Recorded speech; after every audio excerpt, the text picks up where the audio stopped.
धमाकों से इमारतें टूटकर गिर रही थीं और लड़के को साफ लगा कि दुनिया का अंत शुरू हो चुका है। ऊपर से टूटे हिस्से तेजी से नीचे गिर रहे थे और उसे याद आया कि उनकी यूनिट बाहर की दुनिया से पूरी तरह कट चुकी है।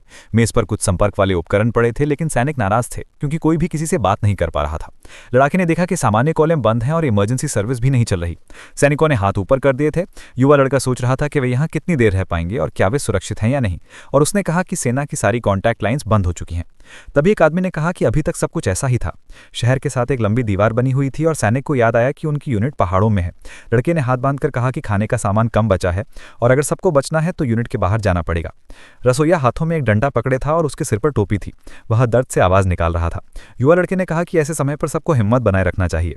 एक बड़े बर्तन में सूप उबल रहा था। रसोइया बोला कि आज का खाना एक खास सॉस से बना है। सैनिक ने हाथ चेहरे तक ले जाकर कहा कि ये सारा गन सबको निडर महसूस कराएगी। चम्मच पर थोड़ा चावल लगा था। सैनिक मेजों पर बैठकर खाना खा रहे थे और यूनिट छोड़ने के फैसले पर बात कर रहे थे। लड़के के होंठ पर चावल लगा था। एक सैनिक ने पूछा कि क्या उसे थोड़ा और मिल सकता है। तभी प्लेट से खाना उछलकर बाहर जा गिरा। युवा लड़का मेज के ऊपर झुककर बोला कि अब उन्हें बाहर जाना ही होगा। उसका पैर मेज से टकरा गया। लड़के ने हाथ कसकर भींचा और कहा कि अब लड़ाई का समय है और मुख्य जगह में बैठकर कोई सैनिक नहीं बनता। सैनिकों ने जोर से आवाज लगाई कि वे लड़ाई के लिए तैयार हैं। लड़के इधर उधर दौड़ते हुए चिल्ला रहे थे। रिक काउंटर के पीछे खड़ा खाना दे रहा था और युवा लड़का मुस्कुरा रहा था। उसी लड़के ने अपना नाम और उम्र बताई। सैनिक की आंखें लाल चमक रही थी। युवा लड़के ने कहा कि वह इस यूनिट का रसोइया है। सैनिक मैदान में फुटबॉल खेल रहे थे और ऊपर से आती रोशनी मैदान में पड़ रही थी। गोलकीपर ने हाथों से गेंद रोक ली। एक सैनिक एक लड़के का सिर पकड़े खड़ा था। सैनिक कांच के दरवाजे के पास भीड़ बनाकर खड़े थे और उनमें से एक ने लड़के से पूछा कि क्या उसने नया नेस्पा गाना सुना है। लोग दुकान में घूम रहे थे और आज के खाने की बात कर रहे थे। एक लड़का हाथ में डिब्बा लिए बोला कि दोपहर का समय हो गया है और सब पेट भरने दौड़ रहे हैं। सैनिक डिब्बे को नीचे से पकड़कर बोला कि उन्हें जल्दी रसोई पहुंचना होगा। रसोइये का चाकू गाजर को गोल टुकड़ों में काट रहा था और चाकू की आवाज तख्ती पर पड़ रही थी। किसी ने लड़के को आवाज दी। तभी एक सैनिक रसोई में दौड़ता हुआ आया और बोला कि आज डिनर में फ्राइड स्क्विड होना था, लेकिन उससे कहीं नहीं मिल रहा। लड़का मुड़ा और उसकी बात सुनकर हैरान हुआ और बोला कि भाग कई बार कह चुका है कि ग्रोसरी लिस्ट ठीक से देख लिया करो। सैनिक कोने से झांक रहा था और बोला कि लेफ्टिनेंट ने कहा है कि आज तली हुई सब्जियां नहीं बनेंगी। लड़के ने भौहे से कुड़ ली। युवा लड़का कटोरे में रखा खाना हिला रहा था। सैनिक ने हाथ झटका और कहा कि इसे फिर से बनाना पड़ेगा। गाजर के टुकड़े एक दूसरे पर चढ़े पड़े थे। रिक सोच रहा था कि काम करने वाले लोग कम हैं और उसे अभी खाना भी बदलना है। लड़का दांत भींचकर सोच रहा था कि डिनर में स्क्विड नहीं है और उसे सब्जियां पसंद भी नहीं। सैनिक मेज के आसपास खड़े थे। रिक ने कहा कि वह फ्राइड स्क्विड की जगह फ्राइड पोर्क बली दे रहा है और बताया कि उसके पास थोड़ा पोर्क बली बचा भी है जो उसने पहले ही बना लिया था। युवा लड़के ने मुंह खोलकर कहा कि सभी लोग फ्राइड पोर्क बली देखकर खुश हो जाएंगे। दीवार पर रसोई के औजार टंगे हुए थे। सैनिक ने कहा कि क्रीम और चिकन लाओ और बताया कि लेफ्टिनेंट को नूडल्स पसंद हैं, इसलिए रात को सॉस और चिकन के साथ नूडल्स बनाएंगे। आसमान में बादल चलते हुए दिख रहे थे। एक डिब्बा फटा हुआ पड़ा था। चट्टानों के पास से खून से भरा जूता पड़ा था। झाड़ियों से खून बह रहा था। लड़के की टांगों पर कट लगे हुए थे। वहां खड़े दानव के शरीर पर सख्त पपड़ी जैसे कठोर हिस्से थे। दानव गुर्रा रहा था। उसके मुंह से लंबी जीभ बाहर निकली हुई थी। किसी ने हाथ बढ़ाकर लड़के को एक कैन दिया। लड़के ने कहा कि रिक ने बहुत मेहनत की है और उसकी छुट्टी में कम समय बचा है। हाथ में एक सोडा की बोतल थी। लड़के ने कहा कि सब पहले जैसा ही है और वो अभी नहीं जा रहा। उसके गले में तौलिया पड़ा था।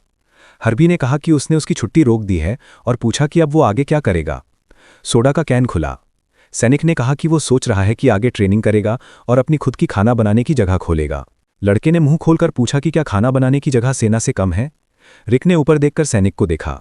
सैनिक कुर्सी पर बैठा बोल रहा था कि रसोइया होना भी काम का है और उसे गर्व है कि लोग उसका बनाया खाना पसंद करते हैं। आदमी सोडा पी रहा था। हर्बी ने पूछा कि क्या वो रसोइया उसकी काम वाली जगह पर आना चाहेगा और कहा कि वो उसका शिष्य बनकर उसे सब सिखाएगा। लड़के के मुंह से सोडा बाहर निकल गया। आदमी ने अपना चेहरा हाथ से पोंछा और कहा कि वो इसके बारे में सोचेगा भी नहीं। तब लड़के ने कहा कि जापानीज खाना अच्छा होता है। सैनिक ने डिब्बा मेज पर रखा। आदमी सैनिक के पास आया। उसकी नकल करते हुए बोला कि वो उसके नीचे काम नहीं करेगा। सैनिक ने मेज पर हाथ रखकर हर्बी को कहा कि गोदाम में जाकर नमक लाओ। सैनिक ने हाथ फैलाया और चिल्लाकर कहा कि काम करने वाले लोग साफ सफाई शुरू करें। मेज पर तरह तरह के जापानीज खाने रखे हुए थे। लड़का सोच रहा था कि वो हर्बी का सहायक नहीं बनना चाहता, लेकिन किसी अच्छी जगह पर सीखना सही होता है। सैनिक ने हाथ बांधकर सोचा कि वेस्टर्न खाना ज्यादा फायदा देता है। तभी एक चीख सुनाई दी। मेजों के पास कुर्सियां रखी थी। रिक का चेहरा बदल गया। लड़के की टोपी उसके सिर से उड़ गई और वो जोर से बोला, क्या हुआ? बॉय कोने से झांक रहा था। तभी रिक कमरे में आया और जोर से हर्बी को बुलाया। बॉय की आंखें फैल गईं। मेज के पीछे से मॉन्स्टर की पीठ दिख रही थी। मॉन्स्टर की पूंछ जमीन से ऊपर उठी हुई थी। अगले ही पल मॉन्स्टर का पंजा हर्बी के चेहरे पर जोर से लगा। बॉय की आंख और खुल गई। उसे यकीन नहीं हो रहा था कि सोल्जर मर चुका है। बॉय ने दांत भींच लिए। सोल्जर का हाथ कांप रहा था। उसे लग रहा था कि यह सच नहीं हो सकता और पहाड़ों में रहने वाला ये मॉन्स्टर बहुत बड़ा है। आदमी के चेहरे पर पसीना बह रहा था। फाइटर ने नजर हटा ली। दीवार पर खून के छींटे जमे हुए थे। गाय डर में मुंह खोलकर खड़ा था और समझ गया कि यह सपना नहीं है। खून उसके शरीर से नीचे गिर रहा था। आदमी ने बाकी कुक्स की तरफ हाथ बढ़ाया और सोचा कि उन्हें बचाना पड़ेगा। सोल्जर ने हाथ हिलाकर सभी से कहा कि वे बाहर निकल जाएं। गाय दीवार की टूटी जगह पकड़कर खड़ा था। सोल्जर के हाथ में एक बॉक्स था। मॉन्स्टर की कठोर स्किन एक दूसरे पर चढ़ी हुई थी। उसका सिर सोल्जर के ऊपर ऊंचा दिख रहा था। फाइटर ने आंखें बंद की और जोर से चीख पड़ा। रिक भागते हुए कमरे में आया और चिल्लाया कि सोल्जर भागे। किसी हाथ ने नाइफ पकड़ लिया। नाइव्स मॉन्स्टर की तरफ उछले। मॉन्स्टर के मुंह से खून निकलने लगा। नाइव्स मेज पर गिर गए। गाय अलमारी से टकरा गया। मॉन्स्टर ने अपना पंजा मेज पर रख दिया। आदमी ने भौएं सिकोड़कर कहा कि यह तरीका काम नहीं कर रहा। मॉन्स्टर ने दांत भींचे। उसने अपना सिर दाईं तरफ घुमाया। मॉन्स्टर की आंखें लाल चमक रही थीं। उसके मुंह से लार उड़ रही थी। गाय नीचे झुक गया। बॉय जमीन पर लेटा हुआ पूछ रहा था कि यह मॉन्स्टर आखिर असल में आया कहां से। मॉन्स्टर ने दीवार की तरफ सिर छुपाया, फिर मुड़कर जोर से गरजा। सोल्जर अपना सिर पकड़कर सार्जेंट से पूछ रहा था कि यह क्या हो रहा है। गाय जमीन पर घिसटता हुआ चिल्ला रहा था कि उसे खुद नहीं पता क्या जवाब दे। मॉन्स्टर के पंजे के नीचे की जमीन अचानक फट गई। सोल्जर तेजी से मुड़ा। मॉन्स्टर के शरीर से टूटे हुए टुकड़े बाहर उड़े। मॉन्स्टर सोल्जर पर झपटा। उसने मुंह चौड़ा खोल दिया। गाय ने हाथ उठा दिया। कप से लिक्विड बाहर उछला। रिक पीछे मुड़ा। बॉय ने कलछी से मॉन्स्टर पर लिक्विड फेंका। गाय मॉन्स्टर को देख रहा था। लिक्विड उसके चेहरे पर बह रहा था। फाइटर पसीने में पूछ रहा था कि असर कर रहा है या नहीं। कटोरे की चीजें कलछी में उछलकर बाहर आईं। ऑयल चारों तरफ उड़ा। अब बॉय चिल्लाया कि एनिमी ऑयल सह नहीं सकता। मॉन्स्टर ने अपने पंजों से चेहरा ढक लिया। सोल्जर मुश्किल से खड़ा था। उसे लग रहा था कि ऑयल सबसे सख्त एनिमी को भी चोट पहुंचा सकता है और उसे यह सबको बताना चाहिए। गाय ने सिर मोड़ा तो एनिमी की पूंछ उसके गले पर लगी। सोल्जर एक तरफ उड़ गया। पूंछ फाइटर के शरीर के बहुत पास थी। रिक की आंखें फैल गईं। फाइटर मॉन्स्टर को देखकर यकीन नहीं कर पा रहा था। मलबे के पीछे मॉन्स्टर की पूंछ दिख रही थी। मॉन्स्टर ने अपने पंजे फैलाए और जोर से चीखा। उसकी पूंछ झटकी। गाय ने अपने हाथों से खुद को ढक लिया। फर्श पर चारों तरफ बॉडी पड़ी थी। आदमी ने सोचा कि शायद वो भी अब जल्दी मर जाएगा। बॉय के चेहरे पर आंसू बह गया। उसने आंखें खोली। एनिमी की सख्त स्किन के नीचे असली स्किन दिख रही थी। मॉन्स्टर ने दांत दिखाए। उसकी आंखें उसकी भारी भौं के नीचे छिपी थीं। बॉय ने समझ लिया कि एनिमी को दिखाई नहीं देता। उसकी स्केल्स टूट रही थी और नीचे की स्किन बाहर निकल रही थी। सोल्जर थोड़ा झुका। उसने और दबाया और सोचा कि उसकी सोची हुई तरकीब शायद काम आ सकती है। नाइफ टाइल वाले फर्श पर पड़ा था। बॉय ने हाथ जमीन पर टिकाया। एनिमी पीछे मुड़ा। बॉय ने हथियार की तरफ देखा और सोचा कि अगर उसने जरा भी आवाज की तो सब खत्म हो जाएगा। फाइटर ने दांत भींच लिया और समझ गया कि अब उसकी जान सिर्फ उसी के हाथ में है। दीवार का एक बड़ा हिस्सा टूटकर नीचे गिरा। टुकड़े हवा में उड़े। मॉन्स्टर ने सिर घुमाया। एक हाथ ने नाइफ पकड़ लिया। पैर ऊपर उठा और बॉय जोर से एनिमी पर टूट पड़ा। एनिमी ने अपनी जीभ बाहर निकाली। रिक ने नाइफ उसके शरीर में घोंप दिया। नाइफ स्केल्स के बीच से बाहर दिख रहा था। बॉय हथियार से लटक गया था। रिक ने नाइफ को और गहरा धकेला। खून सोल्जर की आंखों में उड़ा। एनिमी जमीन पर बॉय के साथ गिर पड़ा। मॉन्स्टर की आंखें चमक रही थीं। उसके शरीर से भाप निकल रही थी। सोल्जर ने समझ लिया कि अब इस एनिमी को पूरा खत्म कर देना होगा। वो उसे मौका नहीं देगा। बॉय ने मॉन्स्टर के शरीर पर कई बार किए। खून के छींटे दूर तक उड़े। नाइफ खून से भर चुका था। नाइफ मॉन्स्टर के शरीर में उतरता गया। एनिमी का सिर जमीन पर था और खून ऊपर की तरफ उछल रहा था। छत पर लगे टाइल्स साफ दिख रहे थे। फर्श पर खून बह रहा था। रिक जमीन पर गिरा हुआ था। बॉय ने मुंह खोलकर कहा कि उसने जीत ली है और एनिमी को मार दिया है। एनिमी का शरीर घावों से भरा था। अचानक हल्की चमक उठी। हवा में ऐसे संकेत दिखे बुत तो कोई जागने की सूचना दे रहा हो और बॉय की क्षमताएं बताई जा रही हों। उसके चेहरे पर पसीने की बूंद बह रही थी। बॉय सोच रहा था कि ये आखिर क्या है। एक और साइन आया जिसमें लिखा था कि नया टैलेंट मिला है। स्टेडियम के चारों तरफ पेड़ थे। बाड़ के पास वायर फैले थे। इमारत के आसपास सोल्जर्स के बॉडीज पड़े थे। छत से एक बॉडी लटक रही थी। रिक सोच रहा था कि क्या सब लोग मर चुके हैं। सोल्जर जमीन पर घिसट रहा था और हंस रहा था। बॉय ने भौएं सिकोड़कर सोचा कि यह सब बेकार सा लग रहा है। कई साइन हवा में दिखाई दे रहे थे। सोल्जर समझ नहीं पा रहा था कि क्या हो रहा है। एक उंगली खिड़की की तरफ बढ़ी तभी एक नोटिफिकेशन आया कि एक बड़ा वर्ल्ड इवेंट शुरू होने वाला है। बॉय ने हाथ जमीन पर टिकाया। नए साइंस आए जिनमें लिखा था कि पहली फैक्शन को खास बोनसेस मिलेंगे और बॉय को किसी फैक्शन में शामिल होना होगा या खुद की फैक्शन बनानी होगी। एक मैसेज आया कि रिक किसी फैक्शन में शामिल नहीं है।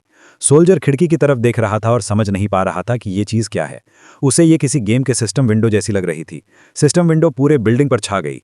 सोल्जर ने साइन को छुआ। एक नोटिफिकेशन आया जिसमें लिखा था कि वर्ल्ड इवेंट शुरू हो चुका है। कमरे में रोशनी की चमक फैल गई और एक नोटिफिकेशन आया जिसमें प्लेयर का रीजन दिखाया गया। रिक एक चट्टान के पीछे खड़ा था और सोच रहा था कि कैप्चर द फ्लैग का मतलब क्या है। बॉय ने अपना हाथ सिर पर रखा, समझ गया कि उसे यहाँ से निकलना होगा और उसके पास इस इवेंट में उलझने का समय नहीं है। एक कार बिल्डिंग से बाहर अटकी हुई थी। रिक ने तय किया कि वो बचने वाले लोगों को ढूंढेगा। एक बस सड़क पर उल्टी पड़ी थी। नाइफ पर हल्के लाल निशान थे। सोल्जर पेड़ की ऊपरी डाल पकड़कर सोच रहा था कि उसे आसपास देखना चाहिए, चाहे उसे कुछ मिले या ना मिले। बॉय दौड़ रहा था और खुद से पूछ रहा था कि गोलियों की आवाज़ किस तरफ जा रही थी। सड़क के ऊपर वायर्स खिंचे हुए थे। रिक दीवार से पीठ लगाकर खड़ा था। सोल्जर्स हथियारों वाले गोदाम के पास इकट्ठा थे। बॉय ने सोचा कि जो लोग मॉन्स्टर से नहीं लड़ पाए वे अब अपने हथियार निकालकर गोला बारूद लेने भाग रहे थे। फाइटर ने दांत भींचे और सोचा कि उसके पास अभी भी मौका है। तभी पैसेज में मॉन्स्टर दिखाई दिया। उसका पंजा दीवार को छू गया। मॉन्स्टर ने जोर से आवाज़ निकाली। गाय ने अपने सामने खड़े एनिमी को देखकर सोचा कि उसके पास अब ऑयल भी नहीं है। आसमान में एक चमक दिखी। एक सिस्टम विंडो प्रकट हुई जिसमें लिखा था कि इंग्रेडिएंट्स का एनालिसिस हो रहा है। मॉन्स्टर मुंह खोले अपने अपोनेंट की तरफ दौड़ा। उसी समय एनालिसिस पूरा होने का सिस्टम विंडो आकर मॉन्स्टर की नज़र रोक देता है। बॉय की आंखें फैल गईं। फिर एक मैसेज आया कि रिक को शुरुआती कुलिनरी सीक्रेट मिला है, लिजर्ड्स की देखभाल से जुड़ा ज्ञान। सिस्टम ने एक मॉन्स्टर की तस्वीर दिखाते हुए बताया कि उसकी जॉइंट्स बहुत फ्लेक्सिबल और सॉफ्ट होती हैं ताकि वो आसानी से चल सके, इसलिए थोड़ा सा स्किल रखने वाला कोई भी इंसान इस इंग्रेडिएंट को संभाल सकता है। मॉन्स्टर की सिर की एक और छवि दिखाई गई और सिस्टम ने बताया कि सबसे पहले हवा का रास्ता बंद करना और शरीर से सारा खून निकालना ज़रूरी होता है। फिर मॉन्स्टर के अंदरूनी हिस्सों की तस्वीर आई और सिस्टम ने बताया कि उसके दिल के पास बाएं हिस्से की स्किन को हल्का सा चुभाने से नज़दीकी हिस्सों से खून आसानी से निकाला जा सकता है। रिक की आंखें फैल गईं और उसने कहा कि यही तरीका है। फिर घबराकर खुद से पूछा कि क्या सच में मॉन्स्टर को ऐसे पकाने का तरीका उसके दिमाग में आया है। रेड आंखों वाला मॉन्स्टर अपना भारी सिर उठाकर जोर से चिल्लाया। प्रोटैगनिस्ट ने सामने आते एनिमी को देखकर सोचा कि वो तेजी से उसकी तरफ आ रहा है। रिक ने किचन नाइफ हाथ में पकड़ रखा था और सोच रहा था कि सब कुछ उसके कल्पना के अनुसार होगा या नहीं और क्या यह तरीका सच में काम कर सकता है। प्रोटैगनिस्ट ने निराशा में हथियार हिलाते हुए कहा कि उसके पास सोचने का समय नहीं है। गाय ने मॉन्स्टर की आंखों में देखते हुए कहा, चलो कोशिश करते हैं। मॉन्स्टर ने दर्द में ऊपर देखते हुए तेज आवाज़ निकाली। प्रोटैगनिस्ट ने अपने किचन नाइफ से मॉन्स्टर को आर पार कर दिया और सिस्टम विंडो ने बताया कि प्रोटैगनिस्ट ने नया स्किल पाया है, बेसिक डैगर मास्टरी, और ये स्किल ऐसे हथियार इस्तेमाल करने पर और बेहतर होता है। रिक अपने दिए हुए घाव को देखकर हैरान था और खुद से सोच रहा था कि उसने सोचा था कि उसकी किचन नाइफ मॉन्स्टर की सख्त स्किन में फंस जाएगी। तभी मॉन्स्टर के मुंह से गर्म लाल तरल दूर तक उछला और उसने डरावनी आवाज़ निकाली। रिक ने गिरे हुए मॉन्स्टर के शरीर को मजबूती से पकड़ा और सोचा कि अगर वो सब कुछ वैसा ही करे जैसा सिस्टम ने बताया था तो वो सफल हो जाएगा। प्रोटैगनिस्ट ने बचे हुए दम से मॉन्स्टर के शरीर को घसीटा। वो भारी शरीर ग्रे इमारतों के बीच जोर से गिरा और उसने सोचा कि उसने इसे पहले ही वार में खत्म कर दिया। खून से भीगा रिक शरीर को जमीन पर फेंककर सोच रहा था कि वो उसे यहाँ तक खींचकर लाने में भी मुश्किल से बचा। रिक ने अपनी किचन नाइफ उठाई और सोचा कि अगर मैसेज नहीं आता तो वो मर भी सकता था। प्रोटैगनिस्ट ने हैरानी में अपना खून लगा चेहरा हाथ से पोंछा। तभी एक दृश्य उभरा जिसमें कोई अंधेरे में गिरता दिख रहा था और प्रोटैगनिस्ट सोच रहा था कि यह अजीब एहसास क्या है और उसे लगा कि जैसे अंदर से कुछ धीरे धीरे भर रहा है, क्योंकि उसने ऐसा एहसास पहली बार महसूस किया था। डूबते सूरज की रोशनी आसमान में चमक रही थी और सिस्टम ने बताया कि प्रोटैगनिस्ट को एक्सपीरियंस पॉइंट्स मिले हैं। उसने पॉपअप विंडो को देखकर हैरानी से देखा और सिस्टम ने बताया कि उसे शेफ्स आय मिला है। सिस्टम ने कहा कि एक महान शेफ हर इंग्रेडिएंट पर पकड़ रखता है, चाहे वो इंग्रेडिएंट मौजूद हो या ना हो। स्क्रीन पर एक डिस्प्ले दिखा और सिस्टम ने बताया कि जो चीज़ें इंग्रेडिएंट्स मानी जाती हैं उन्हें ध्यान से देखकर सही रेसिपी और सही तरीके पता लगाए जा सकते हैं। प्रोटैगनिस्ट डिस्प्ले को देखकर हैरान था। कोने में गिरे मॉन्स्टर की छवि दिखी और रिक ने चौंक कर कहा कि क्या ये सच में इंग्रेडिएंट्स हो सकते हैं। क्या ऐसे मॉन्स्टर्स को खाने वाले इंग्रेडिएंट्स माना जा सकता है? डिस्प्ले चमका और सिस्टम ने लिजर्ड टाइप मॉन्स्टर पकाने की जानकारी दिखाई। प्रोटैगनिस्ट ने स्क्रीन को गुस्से से देखा और सिस्टम ने डिटेल में बताया कि ऐसे लिजर्ड का स्वाद हल्का और तीखापन लिए होता है, लेकिन अगर इसे ज़्यादा पकाया जाए तो यह सख्त हो जाता है और अगर इसकी अलग सी गंध ना हटाई जाए तो इसे संभालने में एक्स्ट्रा ध्यान चाहिए। पीला आसमान दिखा और सिस्टम आगे पकाने का तरीका बताने लगा, जिस पर प्रोटैगनिस्ट ने कहा कि ये जानकारी उसके लिए काफ़ी है। रिक डिफीटेड मॉन्स्टर को नाराज होकर देख रहा था और सोच रहा था कि क्या वो पागल हो गया है जो ऐसी चीज़ पकाने का सोच रहा है, और पूछा कि वो उस मॉन्स्टर को कैसे खा सकता है जिसने इंसानों पर हमला किया था। रिक जो कुछ भी हो रहा था उसे देखकर बेचैन था और उसने सोचा कि यही उसका अवेकनिंग है। उसके पीछे किसी के पैर ने जमीन पर जोर से चोट की। कवर के पीछे से मशीन गन पकड़े एक गाय ने पूछा कि क्या यहाँ कोई है। एक सोल्जर दौड़ता हुआ प्रोटैगनिस्ट के पास आया और उसका नाम चिल्लाया, जिस पर रिक ने उससे पूछा कि क्या वो सप्लाई यूनिट वाला वही लेफ्टिनेंट किम है। किम ने रिक को ध्यान से देखा और पूछा कि वो यहाँ अकेले क्या कर रहा था। बॉय ने सर्जेंट को शक भरी नज़र से देखा और सर्जेंट ने उससे पूछा कि उसके साथ क्या हुआ। रिक ने कहा कि ये लंबी बात है और उसने उल्टा पूछा कि वो यहाँ कैसे पहुंचा। सर्जेंट ने चिंता भरी नज़र से रिक को देखा और कहा कि उसने उस दिशा में इंसानों जैसी आवाज़ सुनी थी, इसलिए उसे लगा कि यहाँ कुछ लोग जिंदा हो सकते हैं। फिर उसने कहा कि उन्हें जल्दी से एम्यूनिशन डिपो की तरफ बढ़ना चाहिए, क्योंकि उन्हें नहीं पता कि मॉन्स्टर फिर कब दिखाई दे जाए। किम रिक की तरफ पीठ करके मुड़ा और जोर से सैनिकों को जल्दी चलने का आदेश दिया। सब लोग तेज कदमों से एम्यूनेशन डिपो की तरफ दौड़ने लगे। बॉय कोशिश कर रहा था कि वो ग्रुप के साथ कदम मिलाकर चला सके। दूर होराइजन पर डूबते सूरज की रोशनी चमक रही थी। मिलिट्री यूनिट के बैरिकेड्स दिखाई दी और लेफ्टिनेंट किम ने रिक से पूछा कि बाकी सारे शेफ्स कहाँ हैं। रिक ने नीचे देखते हुए कहा कि वे सब अब नहीं रहे। उसने भारी सांस लेकर कहा कि इसमें उसकी कोई गलती नहीं थी और वे सब अच्छे लोग थे। रिक की पुरानी टीम की याद उसके दिमाग में आई और उसने दुख से सोचा कि शायद अब सिर्फ वही अकेला बचा है। तभी एक सोल्जर बाड़ के ऊपर से कूदता हुआ आया और चिल्लाया कि उन्हें एक जिंदा इंसान मिला है। लेफ्टिनेंट किम ने उसे जल्दी अंदर आने को कहा। सोल्जर पास आकर साफ बताया कि एम्यूनेशन डिपो के चारों तरफ सुरक्षा बढ़ा दी गई है। रिक ने सैनिकों को ध्यान से देखा और सोचा कि वे सब बहुत थके हुए लग रहे हैं। उसने ये भी नोट किया कि उनके यूनिफॉर्म्स भी अलग अलग थे। सोल्जर मिलिट्री यूनिट के गराज के नीचे भारी मन से बैठे थे। वे रिक को गुस्से से देख रहे थे और रिक डर गया कि क्या सिस्टम इन लोगों के बारे में बोल रहा था। रिक सिस्टम विंडो को देखकर नाराज होकर बोला कि ये कैसी बकवास है। तभी एक सोल्जर कैजुअली उसकी तरफ मुड़ा और बॉय को आदेश दिया कि वो सर्जेंट को बुलाए और रिपोर्ट करे। रिक चौंक गया और पूछा कि वो किस बात की रिपोर्ट की बात कर रहा है। उसे लगा कि शायद बाकी लोग ये सिस्टम विंडो देख ही नहीं पा रहे। सोल्जर ने रिक को ध्यान से देखते हुए कहा कि अब यहाँ लेफ्टिनेंट जैक जिम्मेदारी संभाल रहे हैं और हर विभाग के टॉप ऑफिसर्स बैठक में जुटे हैं। और जैसे ही लेफ्टिनेंट किम ने सुना कि रिक जिंदा है, उसने उसे तुरंत बुलाने का आदेश दिया। रिक ने हेडक्वार्टर्स की तरफ जाने वाले दरवाजे को देखा और कहा कि ठीक है, वो अंदर जाने के लिए तैयार है। गाय ने दरवाजे की तरफ हाथ दिखाते हुए कहा कि वो तुरंत जा रहा है। उसी समय रिक चेहरे से खून पहुंचते हुए सोच रहा था कि क्या सच में लेफ्टिनेंट जैक अकेला बचा हुआ अधिकारी है। रिक जैसे ही हेडक्वार्टर्स के दरवाजों में घुसा, उसने सोचा कि मॉन्स्टर्स सिर्फ सोल्जर्स पर हमला क्यों करेंगे और अब उसके अंदर जाने का समय आ गया है। दरवाजे चरमराते हुए खुले। रिक उस आवाज को देखकर उलझन में पड़ गया। कमरे में दाखिल होते हुए उसने कहा कि वो सार्जेंट रिक है और उसे बताया गया था कि उसे यहाँ बुलाया गया है। लेफ्टिनेंट जैक ने एक जिंदा इंसान देखकर खुशी से कहा कि वो सच में बच गया है। जैक ने रिक की आंखों में उदास नज़र से देखते हुए कहा कि वे बहुत बड़ी मुसीबत में फंसे हुए हैं। लेफ्टिनेंट किम ने हाथ से इशारा करके रिक को बैठने के लिए कहा और बोला कि वो जहां चाहे बैठ सकता है। रिक ने सिर हिलाकर कहा कि ये ठीक है, जिस पर किम ने बताया कि अभी भी काफ़ी लोग जिंदा बचे हैं।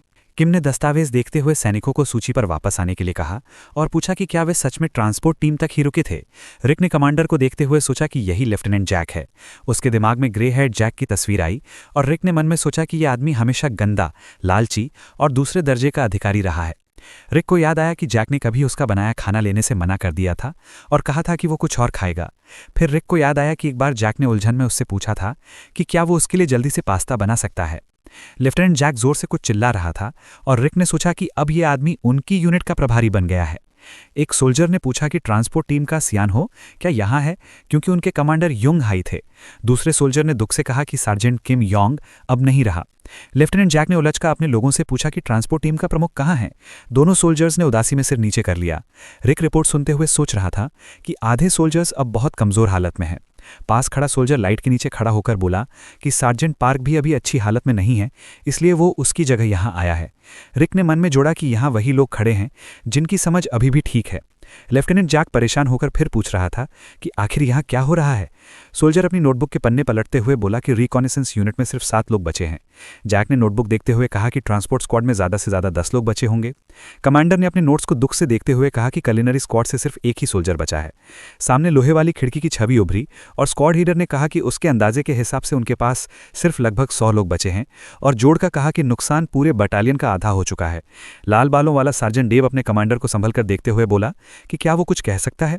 लेफ्टिनेंट ने हैरानी में पूछा कि क्या हुआ।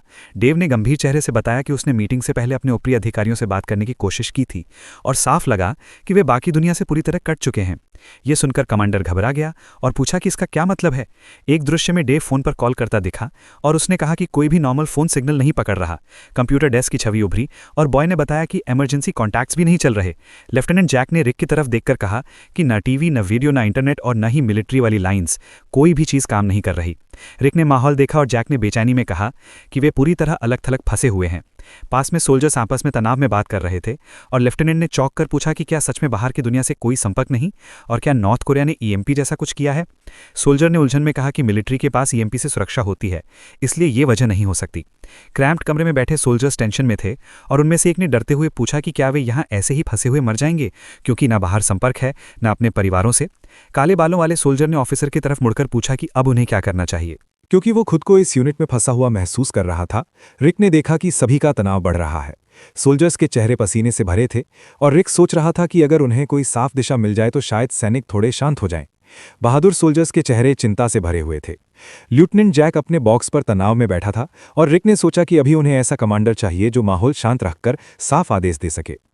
लेफ्टिनेंट घबराहट में होंठ काट रहा था और धीरे धीरे कुछ शब्द बुदबुदा रहा था। सारे सोल्जर्स उस पर टकटकी लगाए बैठे थे।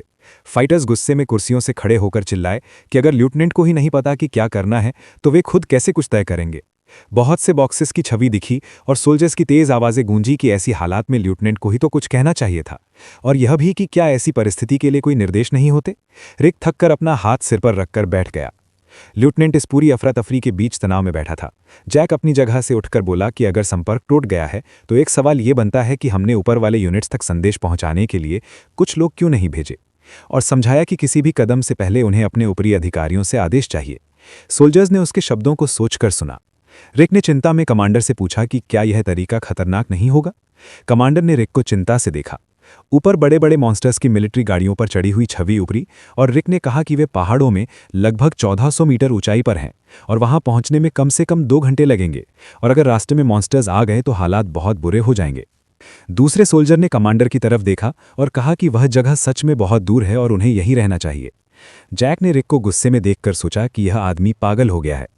लेफ्टिनेंट सोल्जर्स के सामने खड़ा होकर बोला कि खतरा जरूर है लेकिन जाना जरूरी भी है, और वॉलंटियर्स चुनकर एक टीम भेजने का सुझाव दिया। सोल्जर ने उलझन में अपने सुपीरियर की तरफ देखा। रिक ने कमांडर जैक को चिंता से देखते हुए पूछा कि वह किन वॉलंटियर्स की बात कर रहा है और क्या वह सच में इतने खतरे के बीच रास्ता बनाने का सोच रहा है। जैक ने आगे देखते हुए संतोष महसूस किया और रिक ने मन में सोचा कि यह आदमी खुद जिम्मेदारी नहीं लेना चाहता और इसलिए हर बात आदेशों पर डाल रहा है। रिक ने गुस्से में सोचा कि हालात भले ही कठिन हों लेकिन किसी कमांडर को ऐसा व्यवहार नहीं करना चाहिए। उसने होठ दबाते हुए सोचा कि उसे लेफ्टिनेंट से बहुत ज्यादा उम्मीद थी और उसे मन में बेवकूफ कहा। कमांडर ने हाथ उठाकर कहा कि अगर किसी को आपत्ति है तो वे उससे बेहतर सुझाव दें, वरना उन्हें वॉलंटियर्स ढूंढने ही होंगे। एक सोल्जर ने सिर हिलाकर कहा कि उनके पास कोई और विकल्प भी नहीं है। जैक ने सोल्जर्स को देखते हुए कहा कि यह बहुत अच्छा है और लगता है कि सभी का मत एक जैसा है। बाकी लोग यहीं रुकेंगे जब तक ऊपरी अधिकारियों से संपर्क नहीं हो जाता। डेव ने अपने सुपीरियर को गुस्से से देखा और रिक ने भी कमांडर को नाराज नजर से देखा। डूबते सूरज की छवि उभरी और लेफ्टिनेंट ने कहा कि ट्रूप्स की स्थिति चेक करनी चाहिए और रिक से पूछा कि उनके पास कितना खाना बचा है। रिक ने देखा और बताया कि लगभग 5 दिनों के लिए नॉर्मल खाने का सामान है। फूड बॉक्सेस की छवि उभरी और रिक ने आगे बताया कि इमरजेंसी की हालत में उनके पास 6 हफ्ते का स्टॉक है और उनकी मौजूदा संख्या को देखते हुए 2 महीनों तक का समय मिल सकता है। लेफ्टिनेंट ने अपने दूसरे सोल्जर से एम्यूनिशन के बारे में पूछा और उसने बताया कि पिछले हफ्ते उन्होंने सारी ट्रेनिंग एम्यूनिशन इस्तेमाल कर ली थी, अब सिर्फ कॉम्बैट किट्स बची हैं, और कहा कि सामान काफ़ी है लेकिन सप्लाई न मिलने पर ज़्यादा समय तक नहीं चलेगा। एम्यूनिशन के बड़े ढेर की छवि दिखी और सोल्जर्स सोच रहे थे कि आखिर वे मॉन्स्टर्स से ही तो लड़ रहे हैं। हालात से नाराज सोल्जर्स की छवि आई और रिक ने कहा कि इसके बाद बेस पर बचे हुए मॉन्स्टर्स से निपटने को लेकर गर्म बहस शुरू हो गई। लेफ्टिनेंट जैक ने आत्मविश्वास से हाथ हिलाया और रिक ने कहा कि वे लोग हमेशा बिजली और पानी की ही बात कर रहे थे। रिक ने गुस्से में चारों तरफ देखते हुए कहा कि कम से कम अधिकारियों से संपर्क करने का लक्ष्य तो तय हो गया है, और सोल्जर्स थोड़ा शांत भी हुए हैं। लेफ्टिनेंट ने अपनी नोटबुक में कुछ लिखते हुए कहा कि मूल रूप से बात यहीं खत्म होती है। जैक ने कुछ निर्देश लिखकर घोषणा की कि वे जाकर उसके आदेश बाकियों तक पहुंचा दें। रिक ने उलझन में अधिकारियों की तरफ देखते हुए पूछा कि क्या वे सच में मीटिंग ऐसे ही खत्म करने वाले हैं, और कहा कि उसने अभी तक सबसे ज़रूरी बात तो बताई ही नहीं। रिक भीड़ के सामने खड़े होकर जोर से बोला कि क्या वे लोग अवेकनिंग पर बात नहीं करने वाले। लेफ्टिनेंट हैरानी में पूछने लगा कि अवेकनिंग का मतलब क्या है और वो किस बारे में बात कर रहा है। जैक ने रिक को देखकर सोचा कि क्या उन्हें नहीं बताया गया था कि सब मॉन्स्टर का शिकार कर रहे हैं। लेफ्टिनेंट ने आसानी से कहा कि हाँ, वे उन्हें गोली मारेंगे, और रिक ने पूछा कि इसमें गलत क्या है। रिक सदमे में सोच रहा था कि ये कैसी प्रतिक्रिया है और क्या अवेकनिंग वाला वो अकेला ही है। रिक ने अपनी पॉकेट से किचन नाइफ निकाली। सोल्जर्स के सामने खड़े होकर उसने कहा कि उसे उन्हें कुछ दिखाना है। कमांडर घबराकर पीछे हटा और पूछा कि वो नाइफ क्यों निकाल रहा है और क्या करने वाला है। लैम्प की रोशनी में रिक के हाथ की किचन नाइफ चमक रही थी। रिक ने सोचा कि चाहे वो कुछ भी कह दे, ये सब उसे पागल ही समझेंगे, और उसने कहा कि उसने मॉन्स्टर्स को इसी से मारा है और ये तो बस लकड़ी की टेबल है। रिक ने ध्यान लगाकर हल्की मुस्कान दी और मन में सोचा कि वो इसे सब्जी काटने जैसा महसूस करके करेगा। रिक ने नाइफ घुमाई और टेबल पर जोर कवार किया। उसने पूरा मूवमेंट साफ तरह से पूरा किया और नतीजे का अंदाजा लगाया। टेबल पर हल्की धूल उठी और अचानक उसकी लकड़ी की पट्टियां अलग अलग दिशा में उड़ गईं। सोल्जर्स ने हैरानी में चिल्लाकर देखा कि ये क्या हुआ।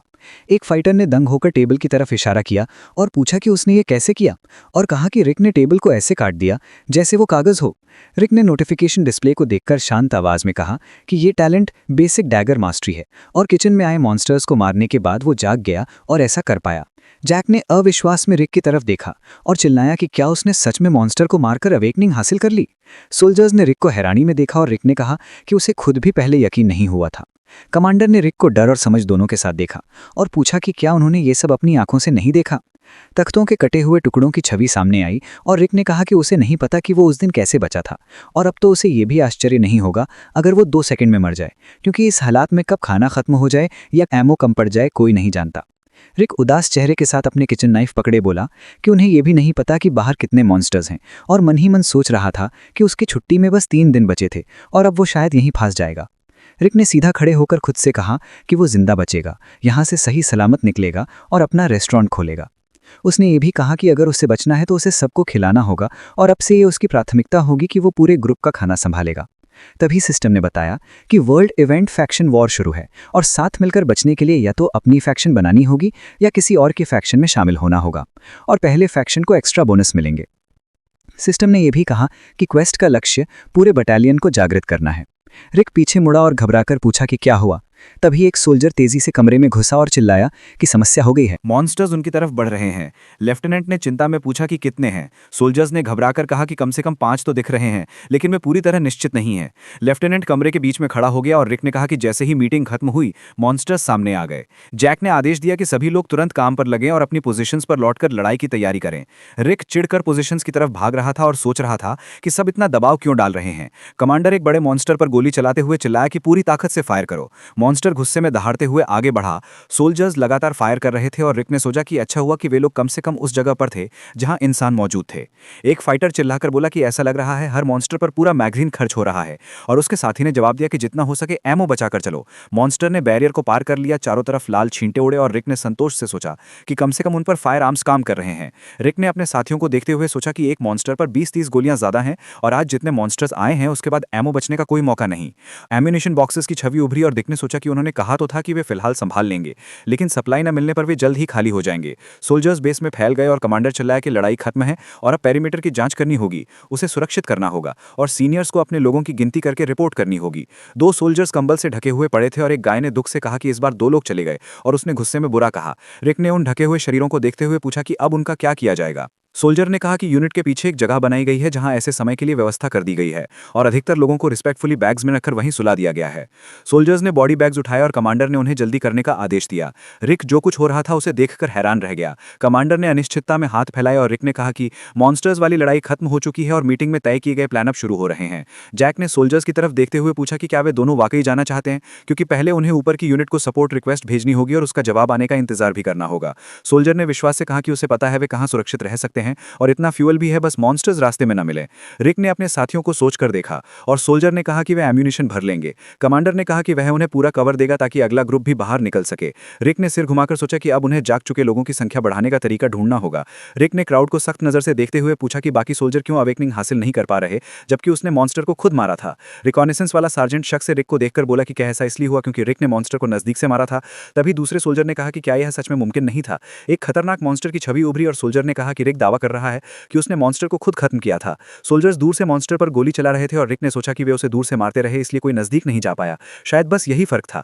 रिक ने उम्मीद से कहा कि उसे भी यही लगता है। उसने आगे देखते हुए कहा कि मॉन्स्टर के खत्म होने पर उनके अंदर कोई एनर्जी रहती होगी। रिक ने उलझे हुए सोल्जर्स को देखते हुए कहा कि शायद मौत के वक्त मॉन्स्टर ये एनर्जी छोड़ता है और सोल्जर को पास होना पड़ता है ताकि वह उसे एब्जॉर्ब कर सके। हो सकता है यही वजह हो। कमांडर जैक ने रिक की तरफ सख्त नजर से देखा और पूछा कि क्या इसका मतलब है कि मॉन्स्टर के सामने जाकर लड़ना पड़ेगा। पिछले युद्ध का दृश्य सामने आया और कमांडर ने रिक से पूछा कि क्या मैसेज में मॉन्स्टर की कमजोर जगह के बारे में कुछ बताया गया था, जैसे आर्मपिट वाला हिस्सा जहां नाइफ आसानी से गया था। उसने पूछा कि क्या रिक को यह कमजोरी जागने से पहले पता थी। रिक ने जवाब दिया कि उसने उन पर ऑयल फेंका था और उस समय मॉन्स्टर की स्किन थोड़ा खुली थी। लेफ्टिनेंट ने नाराजगी में रिक से पूछा कि क्या वो सच में गर्म ऑयल की बात कर रहा है। सोल्जर्स रिक को घेरे हुए खड़े थे और रिक ने कहा कि वैसे भी नजदीक जाना ही पड़ेगा। जैक ने पूछा कि क्या यह सीधा आत्मघाती कदम नहीं होगा। तभी एक सोल्जर ने ताली बजाकर कहा कि एक तरीका है। सुनहरे बालों वाला गाय हाथ फैलाकर बोला कि चूंकि मॉन्स्टर्स कुछ गोलियों में कमजोर पड़ जाते हैं, तो सोल्जर्स जैसे ही देखें कि मॉन्स्टर कमजोर हो रहा है, उसी समय आगे बढ़कर काम करना होगा। एक कमजोर होते मॉन्स्टर की छवि सामने आई और रिक ने कहा कि जैसे ही मॉन्स्टर पूरी तरह गिरने वाला हो, किसी सोल्जर को पास जाकर उसे खत्म करना चाहिए। मॉन्स्टर के हाथ की छवि उभरी और रिक ने सख्त लहजे में कहा कि मॉन्स्टर के खत्म होने से पहले उसकी कमजोर जगह पर निशाना लगाना जरूरी है। कमांडर ने ठुड्डी पर हाथ रखकर सोचा और बोला कि बेयनेट इस्तेमाल कर सकते हैं और रिपेयर टीम को भी कहें कि कुछ बेयनेट तेज कर दें। रेकनेसेंस वाला सार्जेंट अपने मशीन गन को पकड़े बोला कि बेयनेट एक सशीमी नाइफ से ज्यादा सुरक्षित है क्योंकि उसकी ब्लेड लंबी होती है। रिक ने भीड़ को देखकर सिर हिलाया और कहा कि यह तरीका ठीक है और कर्ट जैसा स्काउट असली लड़ाई में थोड़ा कमजोर पड़ सकता है। रिक ने सोल्जर के कंधे पर हाथ रखा और सोचा कि वो स्ट्रैटेजी की तरफ बढ़ रहा है। रिक ने फाइटर की तरफ आत्मविश्वास से देखकर कहा कि ये काम कर्ट संभालेगा और फिर उसने कहा कि अब उन्हें खाना खाने चलना चाहिए। सोल्जर्स अपनी पोजीशंस पर खड़े थे और एक गाय ने हैरानी में पूछा कि क्या वे सच में ऐसे समय में खाने जा रहे हैं। रिक ने जवाब दिया कि ऐसे समय में अच्छा खाना बिल्कुल सही होता है।